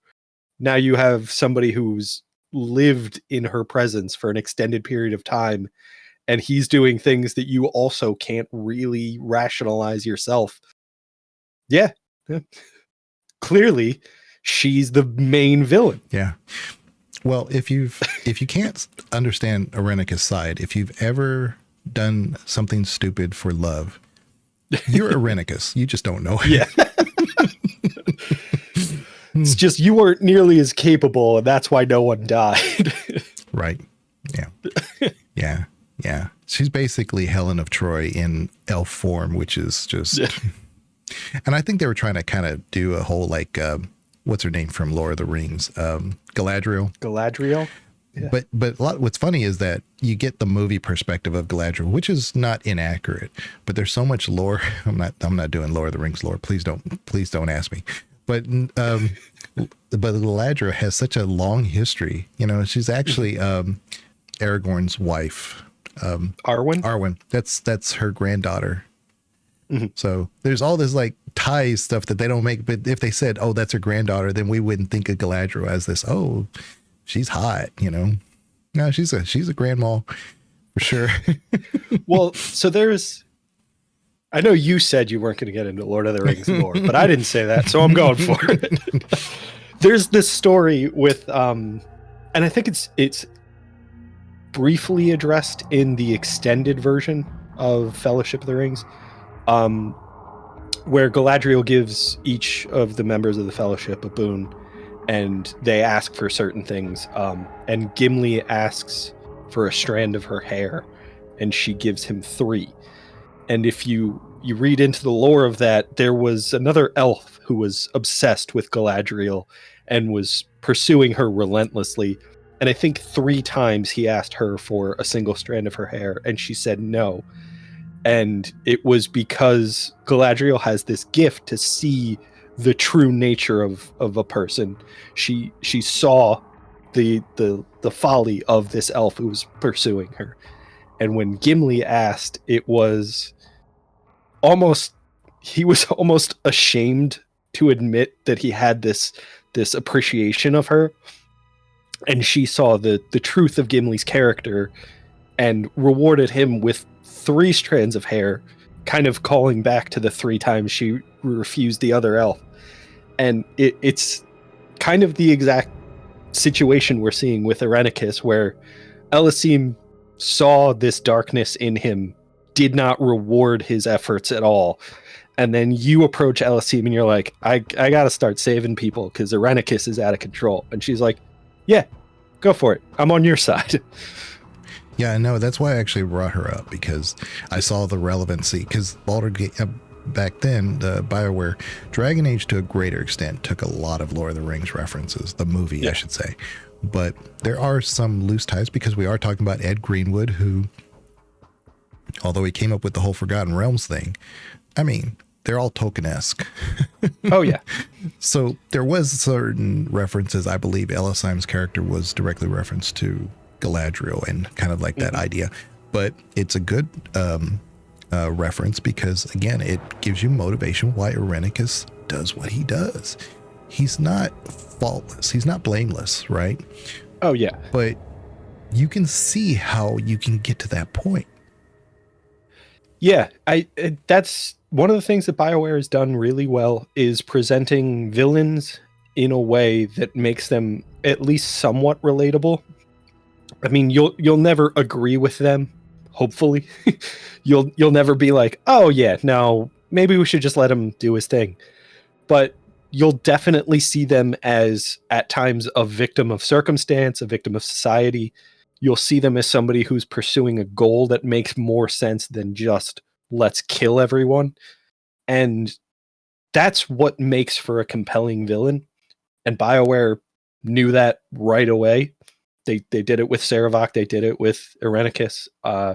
They did it with Saren in Mass Effect. You can see the logic of Saren's plan.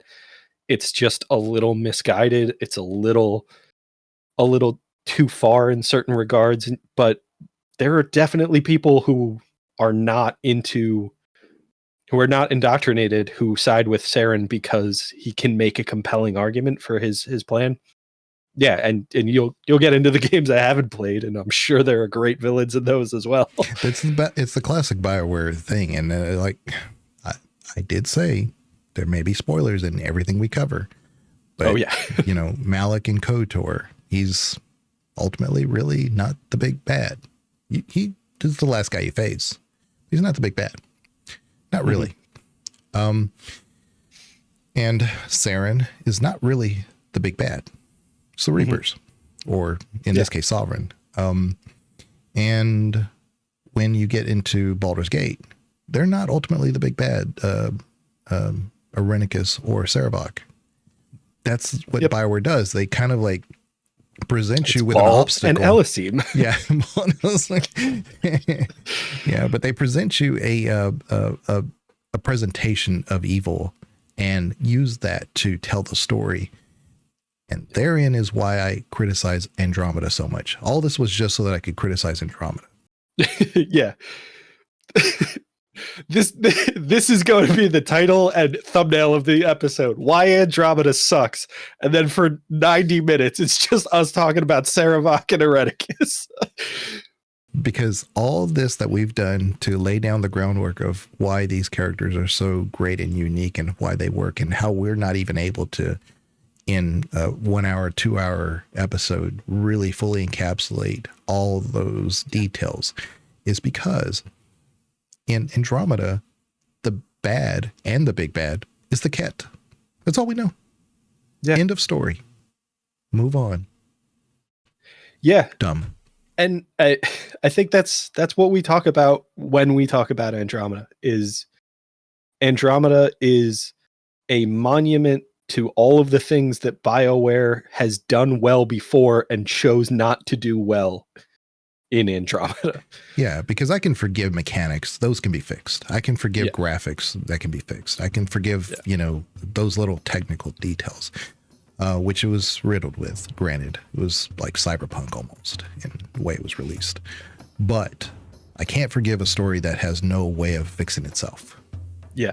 And that's unfortunately where they painted themselves in the corner for. There are moments where they had the right idea, but then you're left flat with that situation. So, but like I said, we're talking about Sarevok and Irenicus, and that's what I'm saying is that I think it really kind of goes to the strength of the storytelling, especially with Irenicus, because you take that last scene that we have in both of them, and you put that in, like, say, the DLC, which again, I'm not really going into the DLC too much, but you do. I often like to take Sarevok to face Melisande, because you do get the option with the Celestial to say, do you choose godhood or do you stay mortal? And he tells you, this is exactly what I chose to do. How can you waste the opportunity? That's Sarevok, of course. How can you waste this opportunity? Take it with pride. Take what's yours. And so he doesn't try to, he just try to, I guess, dissuade you from being mortal, but he doesn't actually say, I will hate you forever if you don't, but he kind of almost says that. Yeah. It's also interesting because in that moment, you feel like it would be way more appropriate for Sarevok to be like, nah, I'm going to take that. Fuck you. But he's definitely like, nah, you've kind of proven yourself as Baal's successor. Go for it. Which again, that's why when I see him in Baldur's Gate 3, there should be a little bit more impact, a little bit more. Yeah. But you couple that, like, what if we could resurrect Irenicus and have him fight at our side for Melisande? He'd be like, why the hell are you asking me? Don't you know who you are? I feel like with his ending, he would also come back and be like, you pricks. Like I am enduring eternal torture at this point because of you assholes. There's no way we're working together. Right. But that aside, he may be grateful that he's not there anymore. But that aside, the ending scene, when you get to have that conversation with your companions, I think there would be a very different nature there. And I think that would be because now you've cemented the ability to say what each character can do. And that, again, like I said, is great storytelling, because we don't have to fully imagine what Sarevok would say, because he actually says it.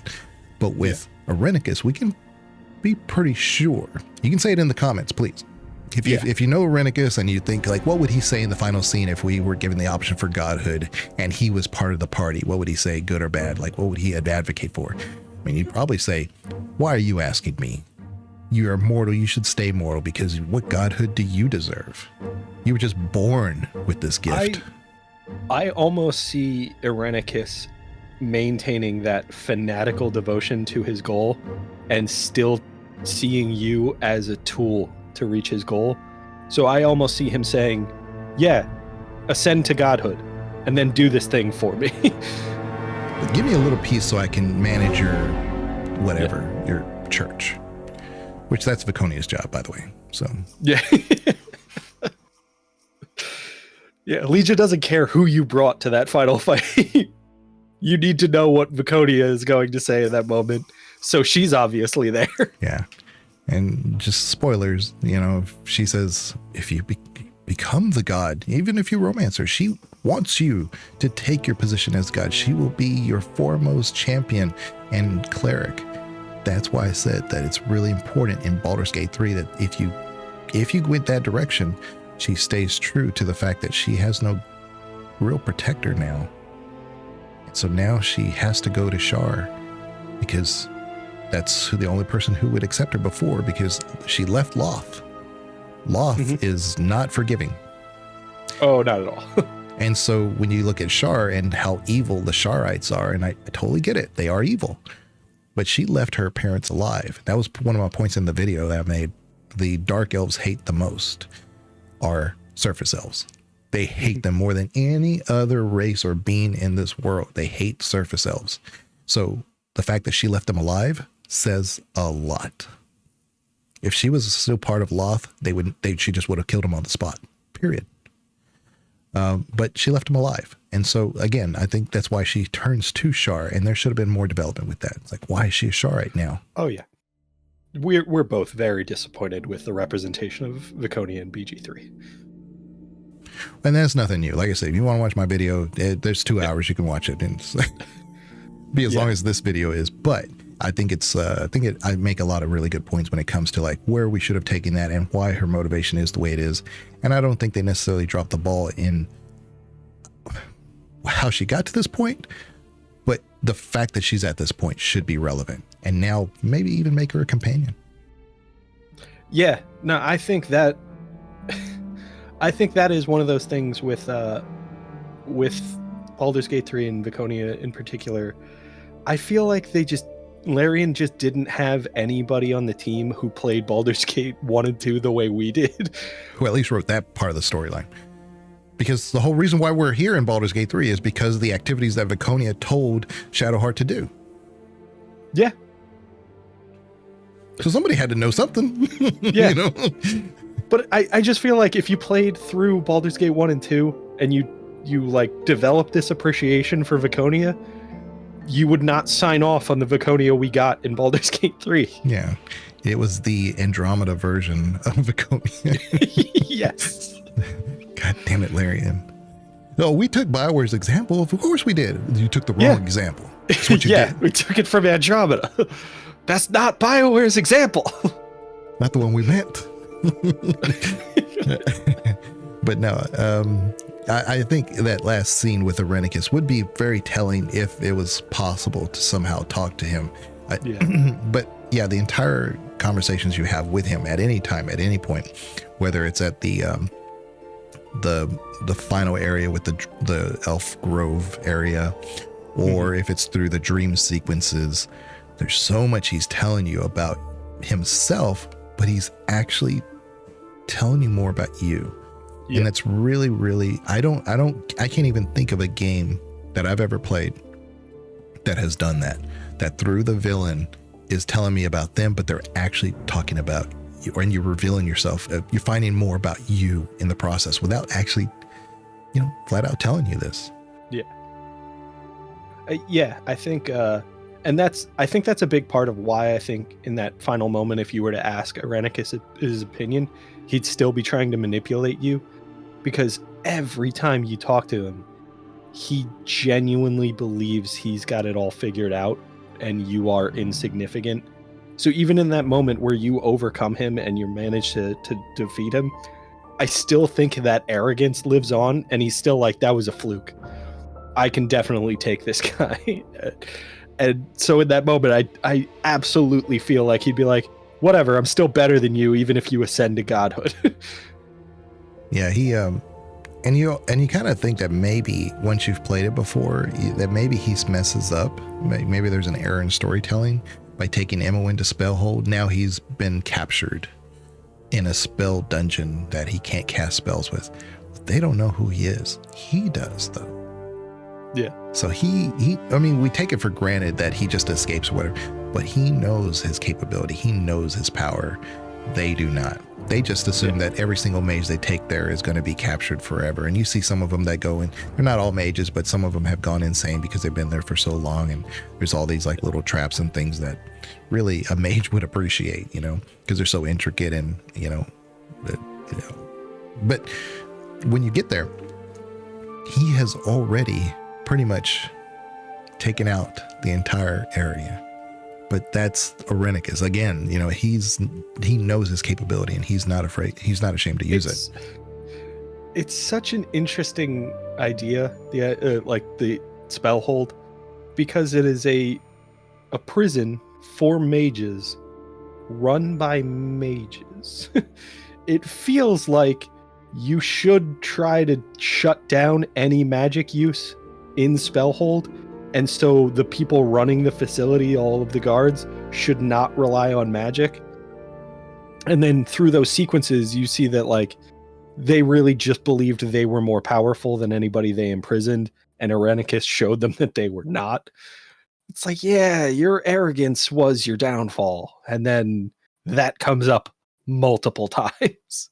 And we brought up in the other episode with the BG 1 and 2 how he takes Imoen with him. Well, Imoen is a ball spawn. You know, that's the part I left out in the previous one, that there's a reason why she's important, and I would like to see more information about her, and I would like to have seen some book somewhere, somehow in BG3 about Imoen. Yeah. I think she is important because we can't even ascend to godhood unless she gives us that aspect. Yep. She's the final ball spawn. I also think with something we've mentioned in this episode, I think Imoen can give some of her essence to Sarevok to so you can recruit him in BG2. Maybe. I don't remember that. I can't recall if that's how that worked, but I think there was definitely some conversation where you can talk to Imoen and she's like, I don't want to be a ball spawn. I want this out of me. And I think there's like some mechanic that you can kind of absolve her of that. Which would change that entire last scene. Yeah, but it would change that last scene entirely if she's in your party. I always take her because it's that final scene. I love seeing it, that she's like, here, take it. I don't want it. I don't need it. But it tells me how important she really, truly is, and why the whole reason why he wants to take Imoen to Spellhold, because he still has a ball spawn in his hand. It's like a bird in the hand versus two in the bush. Yeah. He doesn't need to try to chase two of them. He just needs one right now. Yeah. And then he will let the other one come to you. So that's another example of the storytelling to show just how devious Irenicus is. Because in that moment, he's surrendering. It feels like, oh, okay, we've overwhelmed him. He's got to deal with this other inconvenience of this mages guild. And he's just being petty and saying like, yeah, all right, whatever, I'll deal with this, but so will she. Just make sure she suffers the same consequences, which is absolutely what a petty, evil person would do. And then you play through the story and it was like, no, he was not letting them capture her. He was capturing her. And so he knows you got out of that dungeon, so you must have gone through that entire ridiculousness that he created down there. And he knows that the Shadow Thieves have been attacking it, so he has no resources here.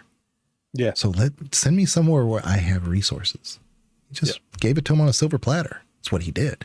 We don't know that. We don't see that, but it's through repeated playthroughs and understanding of Irenicus and a few other things that makes that so much more impactful, that one scene.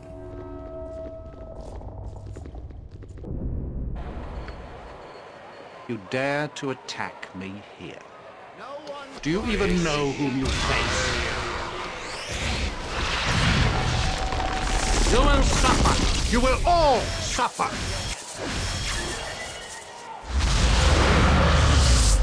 So, Godchild, you have escaped. You are more resourceful than I had thought. You're not going to torture us any longer. Torture? Silly girl, you just don't understand what I'm doing, do you? I don't care what you're doing. Let us go. I won't let you leave, not when I'm so close to unlocking your power. We don't want anything from you. Enough! I will no longer listen to the babbling of ignorant children.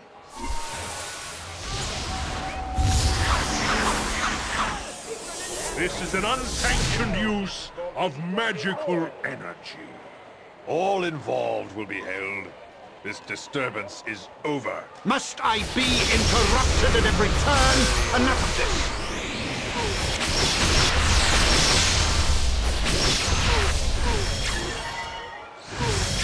This mage's power is immense. We must overcome him quickly. Enough! I haven't the time for this. You will cease your spell casting and come with us. Your pathetic magics are useless. Let this end. Even if we fall, our numbers are many. You will be overwhelmed. You bore me, Mageling.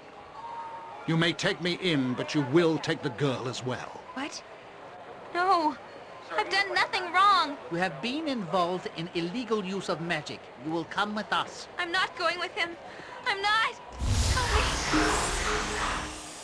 I think Irenicus could definitely have done with some mood pills, I think, because he seems to always be at this like hostile state. Yeah. He never takes it down at all. It's also very funny because you see him as this like tremendously capable, tremendously intelligent, very prone to flights of aggression. So it's like, this is a guy who's got everything under control. And then you say the wrong thing to him and he explodes at you. And you're like, all right, maybe not completely under control. Yeah, because it looks like a dream sequence, but it's a situation where he's talking to Imoen, and Imoen, let me go. What are you trying to do? He's like, shut up, girl. Yeah. He's always got that level of aggression that's just unnecessary, but that's... And yeah, as you play through the story, you almost feel this sense of urgency to what he's working towards that makes that all make sense, where he's any minor inconvenience that is getting in the way or delaying his goal is extremely frustrating to him. So when you see those moments where he's like, I'm not going to explain this to you, I'm just stealing your power, shut up. Yeah. And, you kind of get the impression that between the genie, between the nymphs and all this other stuff, so he's capable of this deeper emotional intelligence that he has. But he's also tried other things to do what he wants to do. That's where all those experiments are coming from, the clones and this other stuff. And now he says, oh, ball spawn. They've kind of almost fallen into his lap. And he sees a way, but that wasn't one of his primary methods. And again, another genius storytelling, because we're given this dungeon, like we almost think of it like, oh, it's an opening dungeon, whatever.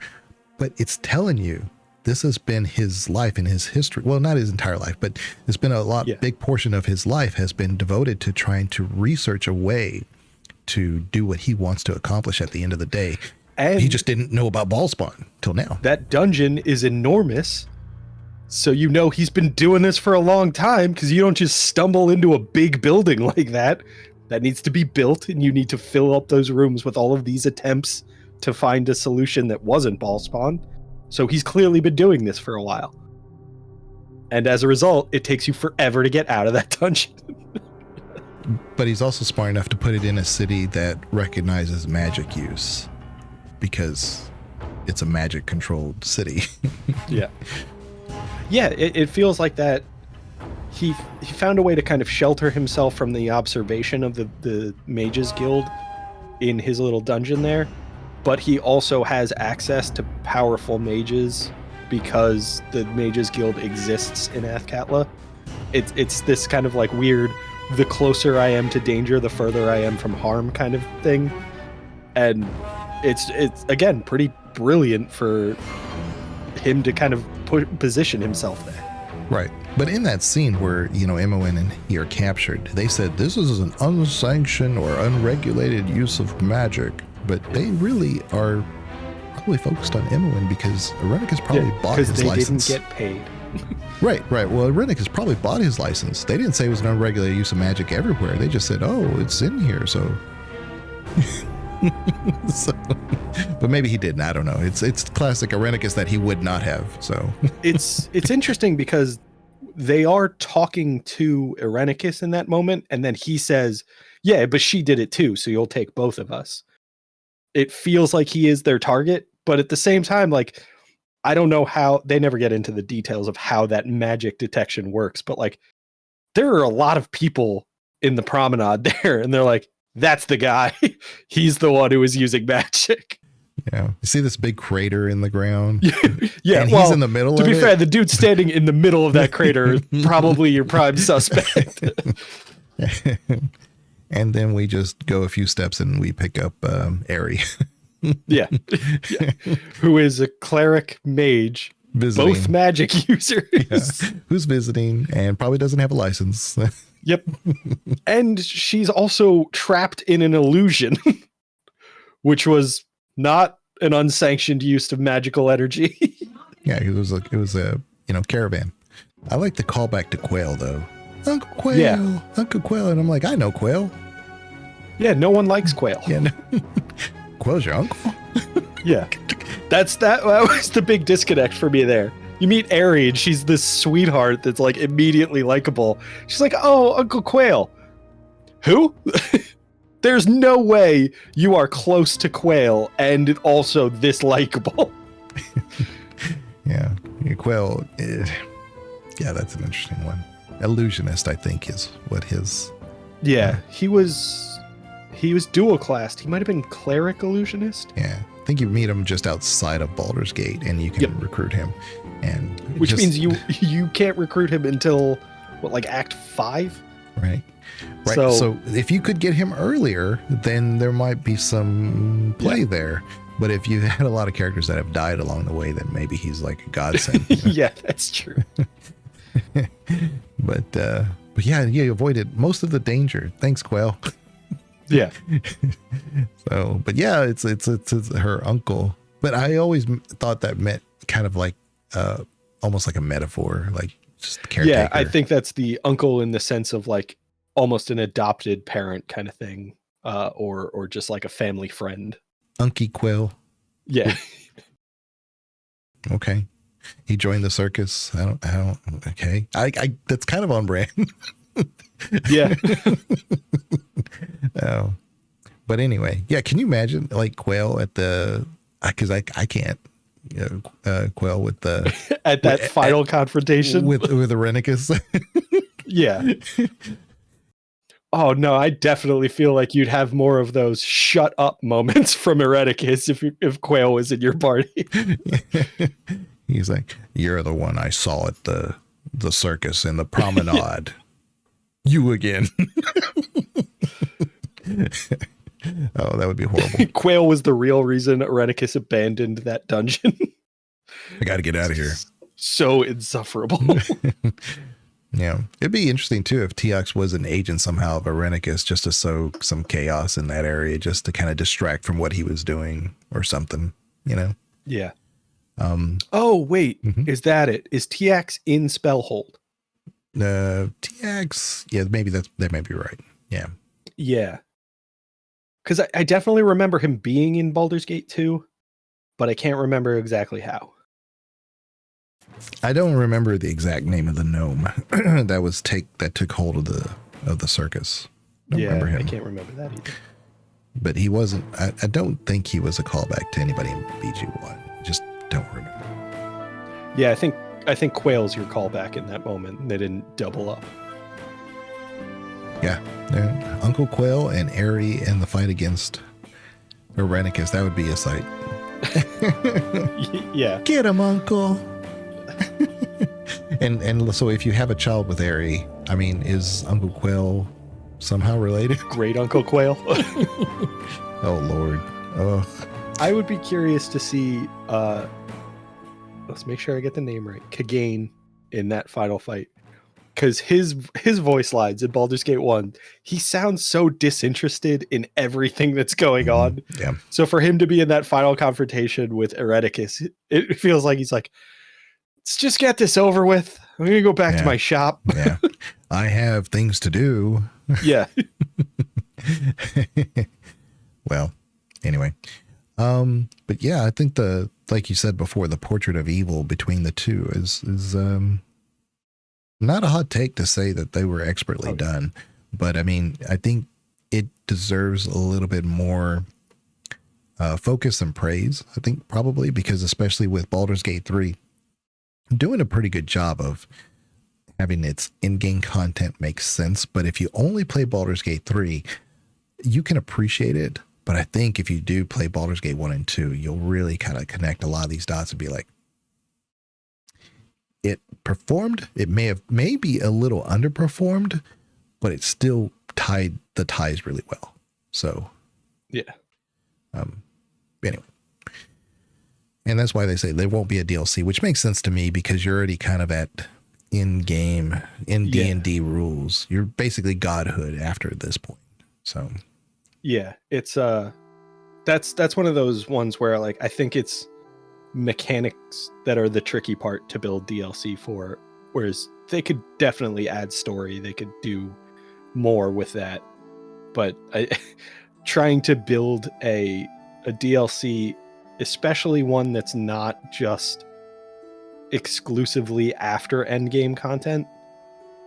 So like the way that say Elden Ring introduced DLC is like, oh, you just need to beat this boss and then you can progress into the DLC. But if you've played through everything else, you might be kind of overpowered, so everything needs to scale up. But then that means you can access post-endgame content at low level. That's a tricky one to navigate. But I will say, like I said, if Jurgle is going to be our opponent, you would have to be that type of character. But all your other companions can't be that way. Maybe you can, but yeah, but then you get into the Final Fantasy 15 thing, and it's like all these people you've recruited along the way, they're not a part of this next sequence. They're gonna sit this one out. yeah. That's why I don't know. I can't think for Larian. Larian is gonna, obviously they know what they're doing. They have a new game in the works they're not telling anybody about. Maybe it's another Baldur's Gate series type game, kind of like Jagged Alliance did or whatever it was. It's a Baldur's Gate story, but Dark Alliance? Dark Alliance, not Jagged Alliance, Dark Alliance. Yeah, that's something. I think that's something we've talked about. More exploration of the Sword Coast and the Forgotten Realms would be wonderful. Not everything needs to have the Baldur's Gate title, especially if it's got nothing to do with Baldur's Gate. But Baldur's Gate definitely does have to do with Baldur's Gate because it even has to do with Baldur's Gate 1 and 3 have something to do with the city. Baldur's Gate 2 doesn't really have something to do with the city, but it is very much a continuation of Baldur's Gate 1. But Baldur's Gate 3 specifically does reference Baldur and what happened to him. There's this whole lore of like how the city even get its name. And he was a kind of like a pirate who founded the city that was already kind of founded, but he just basically, found this wealth when he went across the sea, kind of like Columbus going across the sea, and he came back with all this wealth, and he used that to build the city. And then he goes off again and mysteriously disappears. Now we know what happened to him. It also turns out that he's a dick. Yeah, right. But now that when you say Baldur, there's never been a truer Baldur's Gate game if you're talking about the title alone than Baldur's Gate 3. Although I will say that is optional content that maybe not everybody has explored. Spoilers. That digging into who Baldur is, or Balduran is, and how Baldur's Gate came to be is very detailed in Baldur's Gate 3, but you can play through a complete playthrough and miss it. So some people might not know it's out there. I highly recommend going and exploring that quest. It's awesome. But yeah, that was, I think the first time you talked to me about it, I didn't know the end conclusion. And then I went and played through it and I was like, oh yeah, this is awesome. This is definitely should have been in the game, maybe should have been kind of highlighted a little more. Yeah, I have to be careful with Banana because he plays it like thoroughly, and I'm like, you probably have experienced this, but I just don't want to spoil it in case you haven't. But I'm going to say it anyway. Thoroughly, but I also miss things. So like, if it's like you have to pick up on something or like go explore this specific area, maybe I saw it myself, maybe I didn't. There's definitely a lot of Baldur's Gate 3 I still have yet to experience that I want to go back and redo. But like, that's true of, 400 games at the moment. So I'm splitting my attention between a lot, not really making progress. But the whole like callbacks, the ones that they did, some of them were done really well. Like the whole mince thing. Like a lot of people who played the old school Baldur's Gate 1 and 2, a lot of them don't really care for Minsk, and I totally understand why. I've said this before in the previous episode. We're not covering that part. But what I am saying is that there is actually a lower reason why he's there, why he has lived this long. He was turned into a statue. One of the first, it's easy to miss, but in the Joaquin's Rest, there is a area in the burning building that has a burrow, or you can just go across the way that has like a little fire path. It's the back side of it. It's not the other side where the cows are and stuff. But there's just only a note there.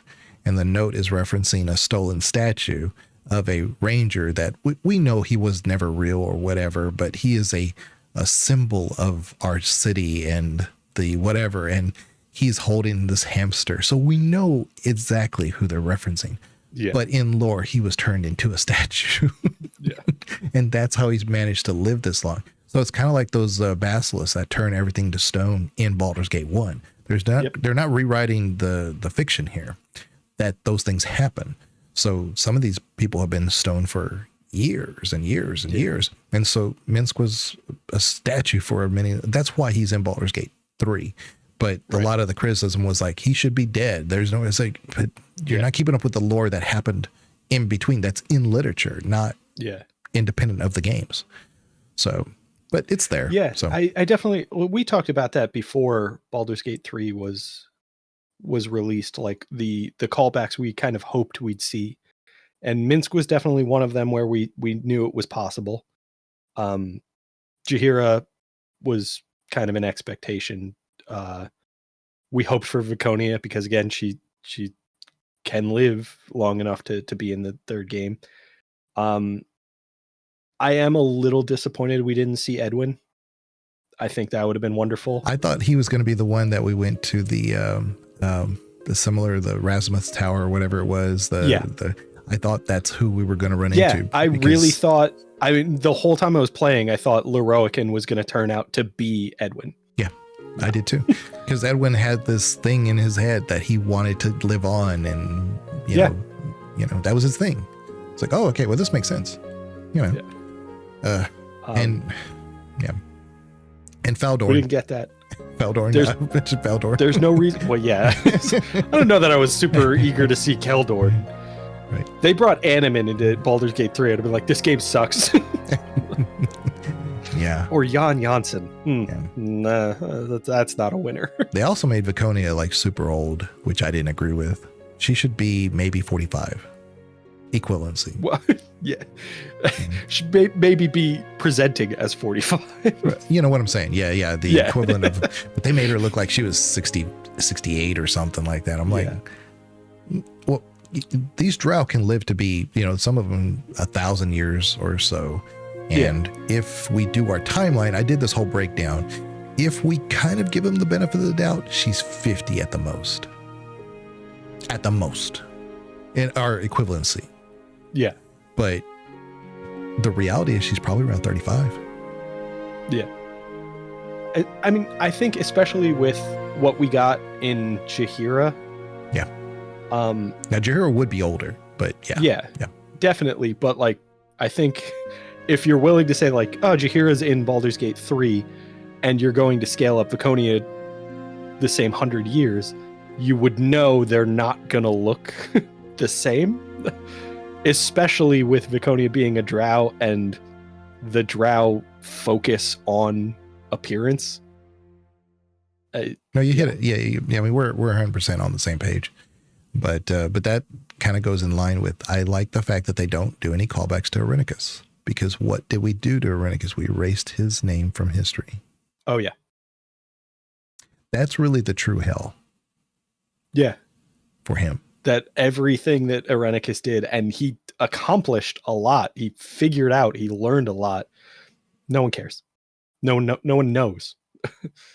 It works because, like I said, at least they didn't make the mistake of trying to resurrect that idea or whatever of Irenicus. Like, well, there was this mage who did this before and we took his steadies. I'm like, shouldn't happen. I mean, like as is possible. You could write it in, you could force it, but Yeah, I feel like the only way to do that in a kind of satisfying way is to have like artifacts of his work that nobody knows their real origin. So, something that was left over from a dungeon of his or something like that. And people are like, it's really powerful. I don't know where it comes from. I've asked a lot of people. They don't know where it comes from. It's clearly like elven magic or something like that. And I asked, leaders of elven communities, and they're not talking. the Djinn, he's like, whoa, you're not Irenicus. Who are you? But I feel like if it's the same one from Irenicus's dungeon, yeah, he got out. He's gonna embrace that forgetting Irenicus as well. Oh yeah, he's gonna be on board with like, oh, we're punishing him. Awesome. Yeah. Who? Yeah. I don't know. Oh, who exactly. that is. Yeah. Yeah. And your fourth wish. Yeah. That one's a freebie. Yeah, we're going to give you that one. But again, like I said, so the Portrait of Evil with Irenicus is definitely more impactful in many ways. It's just that it's kind of funny that if that's the case, and there's definitely more character development for Irenicus, a lot more is devoted to the writing of that character than obviously Sarevok. But you have Sarevok in 1, 2, and 3. Yeah. So, well, I think, and we've talked about it. The like kind of tying thread across all three of them is Ball. Yeah, makes sense that Sarevok was more involved than Irenicus, especially with Irenicus's ending. To say that like we're going to remove him from history, Ball's still trying to do his thing. So Sarevok as an aspect of Sarevok, the part of him that always served Ball, showing up in Baldur's Gate 3, I have no problem with that.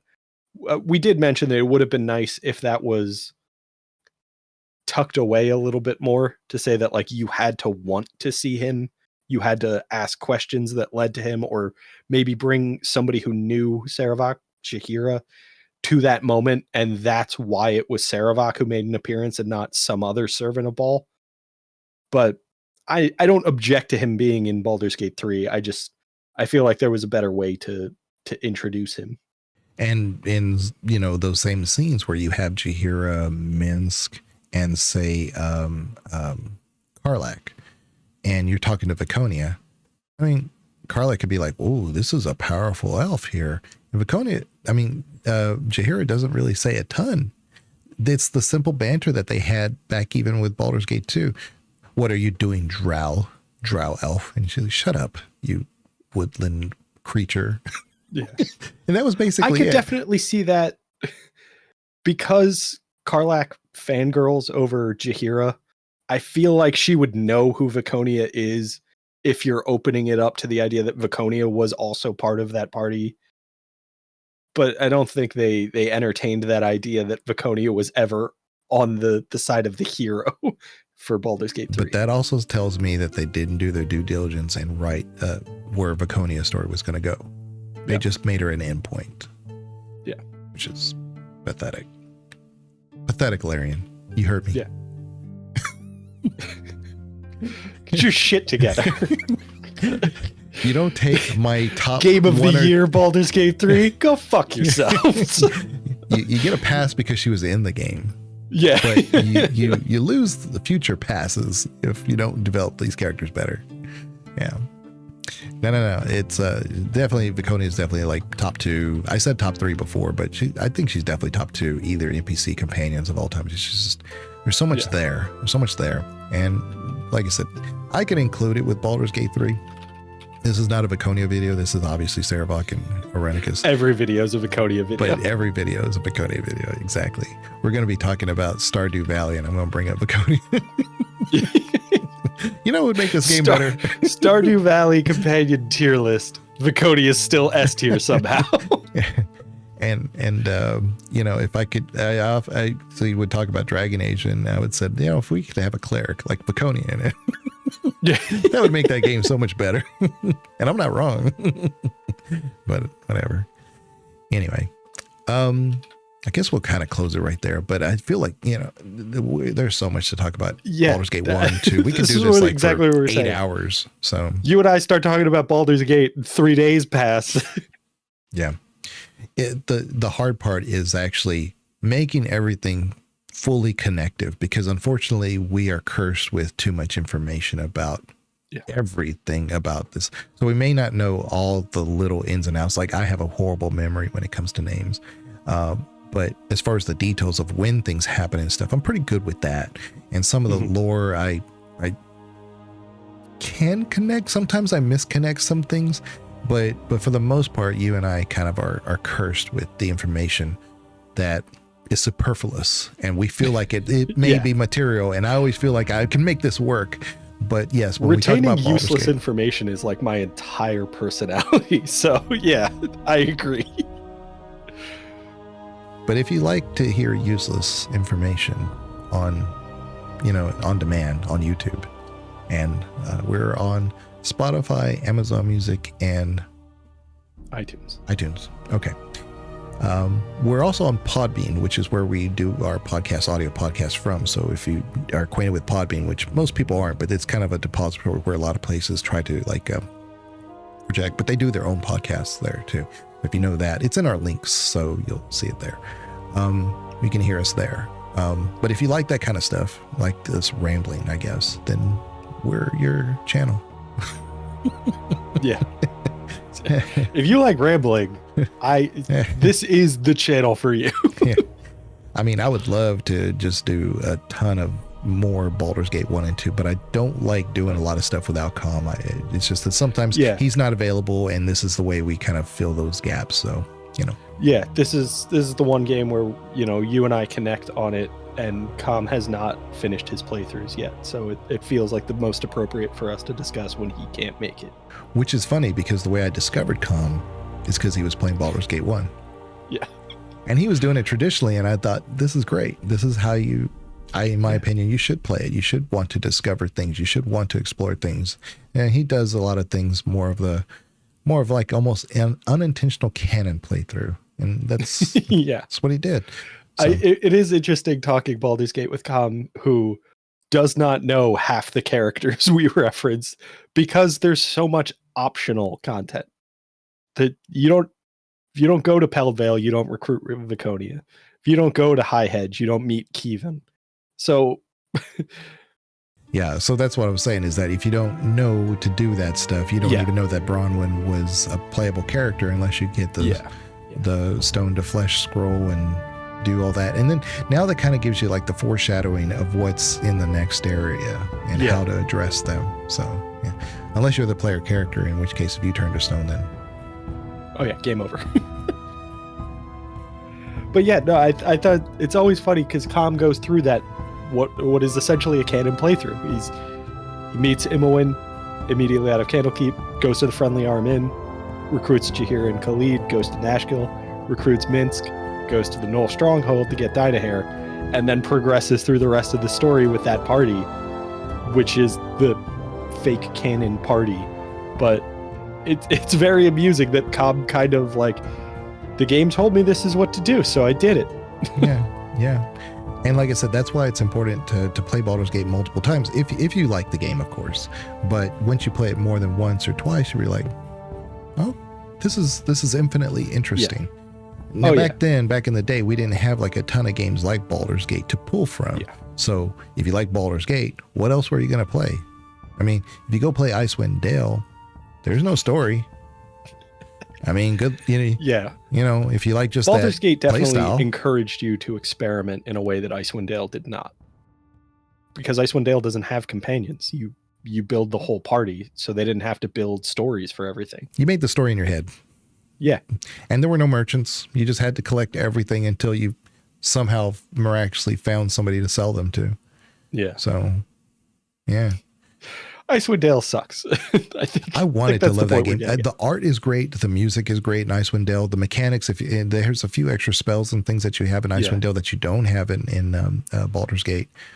So if you had all those things also in Baldur's Gate, man, it's even a better game.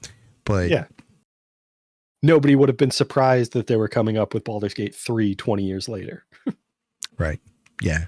Or a reboot or a remaster or a remix, whatever they call it. A remix. Greatest hits. Yeah. Instead, we get the enhanced edition with Dorn. So thanks. Seriously think Dorn was just Beamdog being like, we could break all of the rules. Fuck you. Yeah. Yeah, exactly. Like, we get the rights. Yeah. You don't. Shut up. Yeah, I think that's kind of where we're stuck with that, because somebody has the license and it's probably in somebody's hands that doesn't have the ability to create something like Baldur's Gate 3 for Baldur's Gate 1 and 2, you know? Yeah. So that's ultimately what the issue is. So, yep. Thanks, capitalism. Yeah, yeah. But that's why we're hoping that maybe the next Larian game, which if I'm not, I would be shocked if it's something else entirely. Everybody expects them to go straight back to the Forgotten Realms because it was so successful, but that's just not Larian sometimes. Sometimes Larian is like taking the road less traveled. I would love to see them go back to the Forgotten Realms in a kind of disconnected story. Something this? in How about this? Waterdeep. Icewind Dale 3. But do it right. Like, they would get a free pass from me. Now you have me. Do it right was not part of Icewind Dale 1 or 2, so now I'm interested. Now you have a full story to work with, because there is no story. Not really. I mean, there is, but yeah. But nobody knows it. Yeah, you get dragon eggs you could collect. There's the Wizard's Tower, and there's a whole bunch of really great stuff going on in Icewind Dale. But you're basically making the story as you go in your head, like why you're even here. So yeah. It was a great scene. Is that whole north, like Viking-esque type thing. I think Barbarian from Diablo 2. It was a great area, great scene. Just so much potential. Lackluster, potential. So yeah, if Larian is like, surprise, Icewind Dale 3, let's do it. Yeah, and I think with what they've done with Baldur's Gate 3, I'm on board. They've shown they can really make it work. Mm-hmm. Yeah. So, yeah. And it's the furthest northern portion, I believe, of the Sword Coast. So it's just above all that area. So you could still have some tiebacks. Some. Yeah, I think there are references across the games to each other. So yeah, you could absolutely do that. Nailed it. Called it. Larian's next game is Icewind Dale 3. Mark my words. Do it, Larian. They're going to announce their next game. It's not in the Forgotten Realms at all. People are going to come back to this video, comment like, you guys are idiots. It's going to be Cyberpunk 3077. That's exactly what I was going to say. It's Cyberpunk. It's Steampunk 2077. Yeah, Steam Cyberpunk 2077. Oh boy, we're just going off a tangent. But anyway, Irenicus and Sarevok. Go play them, go watch them, pay close attention to them. Yes, if you're doing any kind of like game design, story writing, just even if you're just a writer, a generalist writer, you can appreciate where they take that story, and there's so much being shown to you of how to do that right. Spoilers potentially for a future episode, because I want to talk about video game villains in general. Irenicus will be near the top of that list as far as just general video game villains. He's so well done. Yeah, like Dark Link. Not on the same page, same level. No. Okay. I don't. Beyond being frustrating, I don't know shit about Dark Link. He's in Zelda 2. That's what all you need to know. He's your shadow. He's also an Ocarina of Time, and he's infuriating in both of them. Yeah. All right. Well, we will check you guys later. Please subscribe. Please comment. You can like if you want. If you don't like, definitely downvote. Yeah. We got one downvote on the Baldur's Gate video early, and it was there. And so for the longest time when we didn't have any views, but then later on it turned into a like. So I'm assuming if you downvote it, which is fine. Well, this is not Reddit. If you don't like it, that's fine. But if it's a mistake, go back and watch the video. Maybe you'll like it. Kind of like Baldur's Gate. No, I truly think that if you're downvoting one of our videos, which nobody's saying you shouldn't. If you are welcome to disagree with us, I would love to see a comment. Oh yeah. I mean, I can't make demands of people, obviously, but like, if there's something you don't like, something you disagree with us on, share. Because I mean, I'm open to the idea that I'm wrong because of how often I'm wrong. So if you disagree with me on something, you could still be right, and I might come around to your way of thinking. It might not seem that way because I come across as an arrogant douche, but I am definitely open to hearing other opinions, and I'd love to hear your reasons. So please share. If you have a different take, what I think me and Banana are trying to say is just please tell us, because we love the banter. We love the banter. If you hate us, that's one thing. If you disagree with us, feel free to explain. Like, subscribe, and downvote Andromeda. It is not Mass Effect 4. I'm telling you right now. I have a lot of people that have argued with me on that, and it's not because I don't like Andromeda, I don't call it Mass Effect 4. It's because BioWare themselves did not call it Mass Effect 4. So stop calling it Mass Effect 4. Yeah. It's Mass Effect Andromeda. They did not call it Mass Effect 4 Andromeda. So I think that title clearly explains what BioWare was trying to do. Mm-hmm. It's set in the Mass Effect universe. It's not a continuation. Right. There are references to, obviously, Mass Effect 1, 2, and 3, but loose at best. Yeah. Liara is the only real strong tie. That's it. Yeah. Anyway, I will check you guys later. Y'all take care. Yeah. Bye-bye.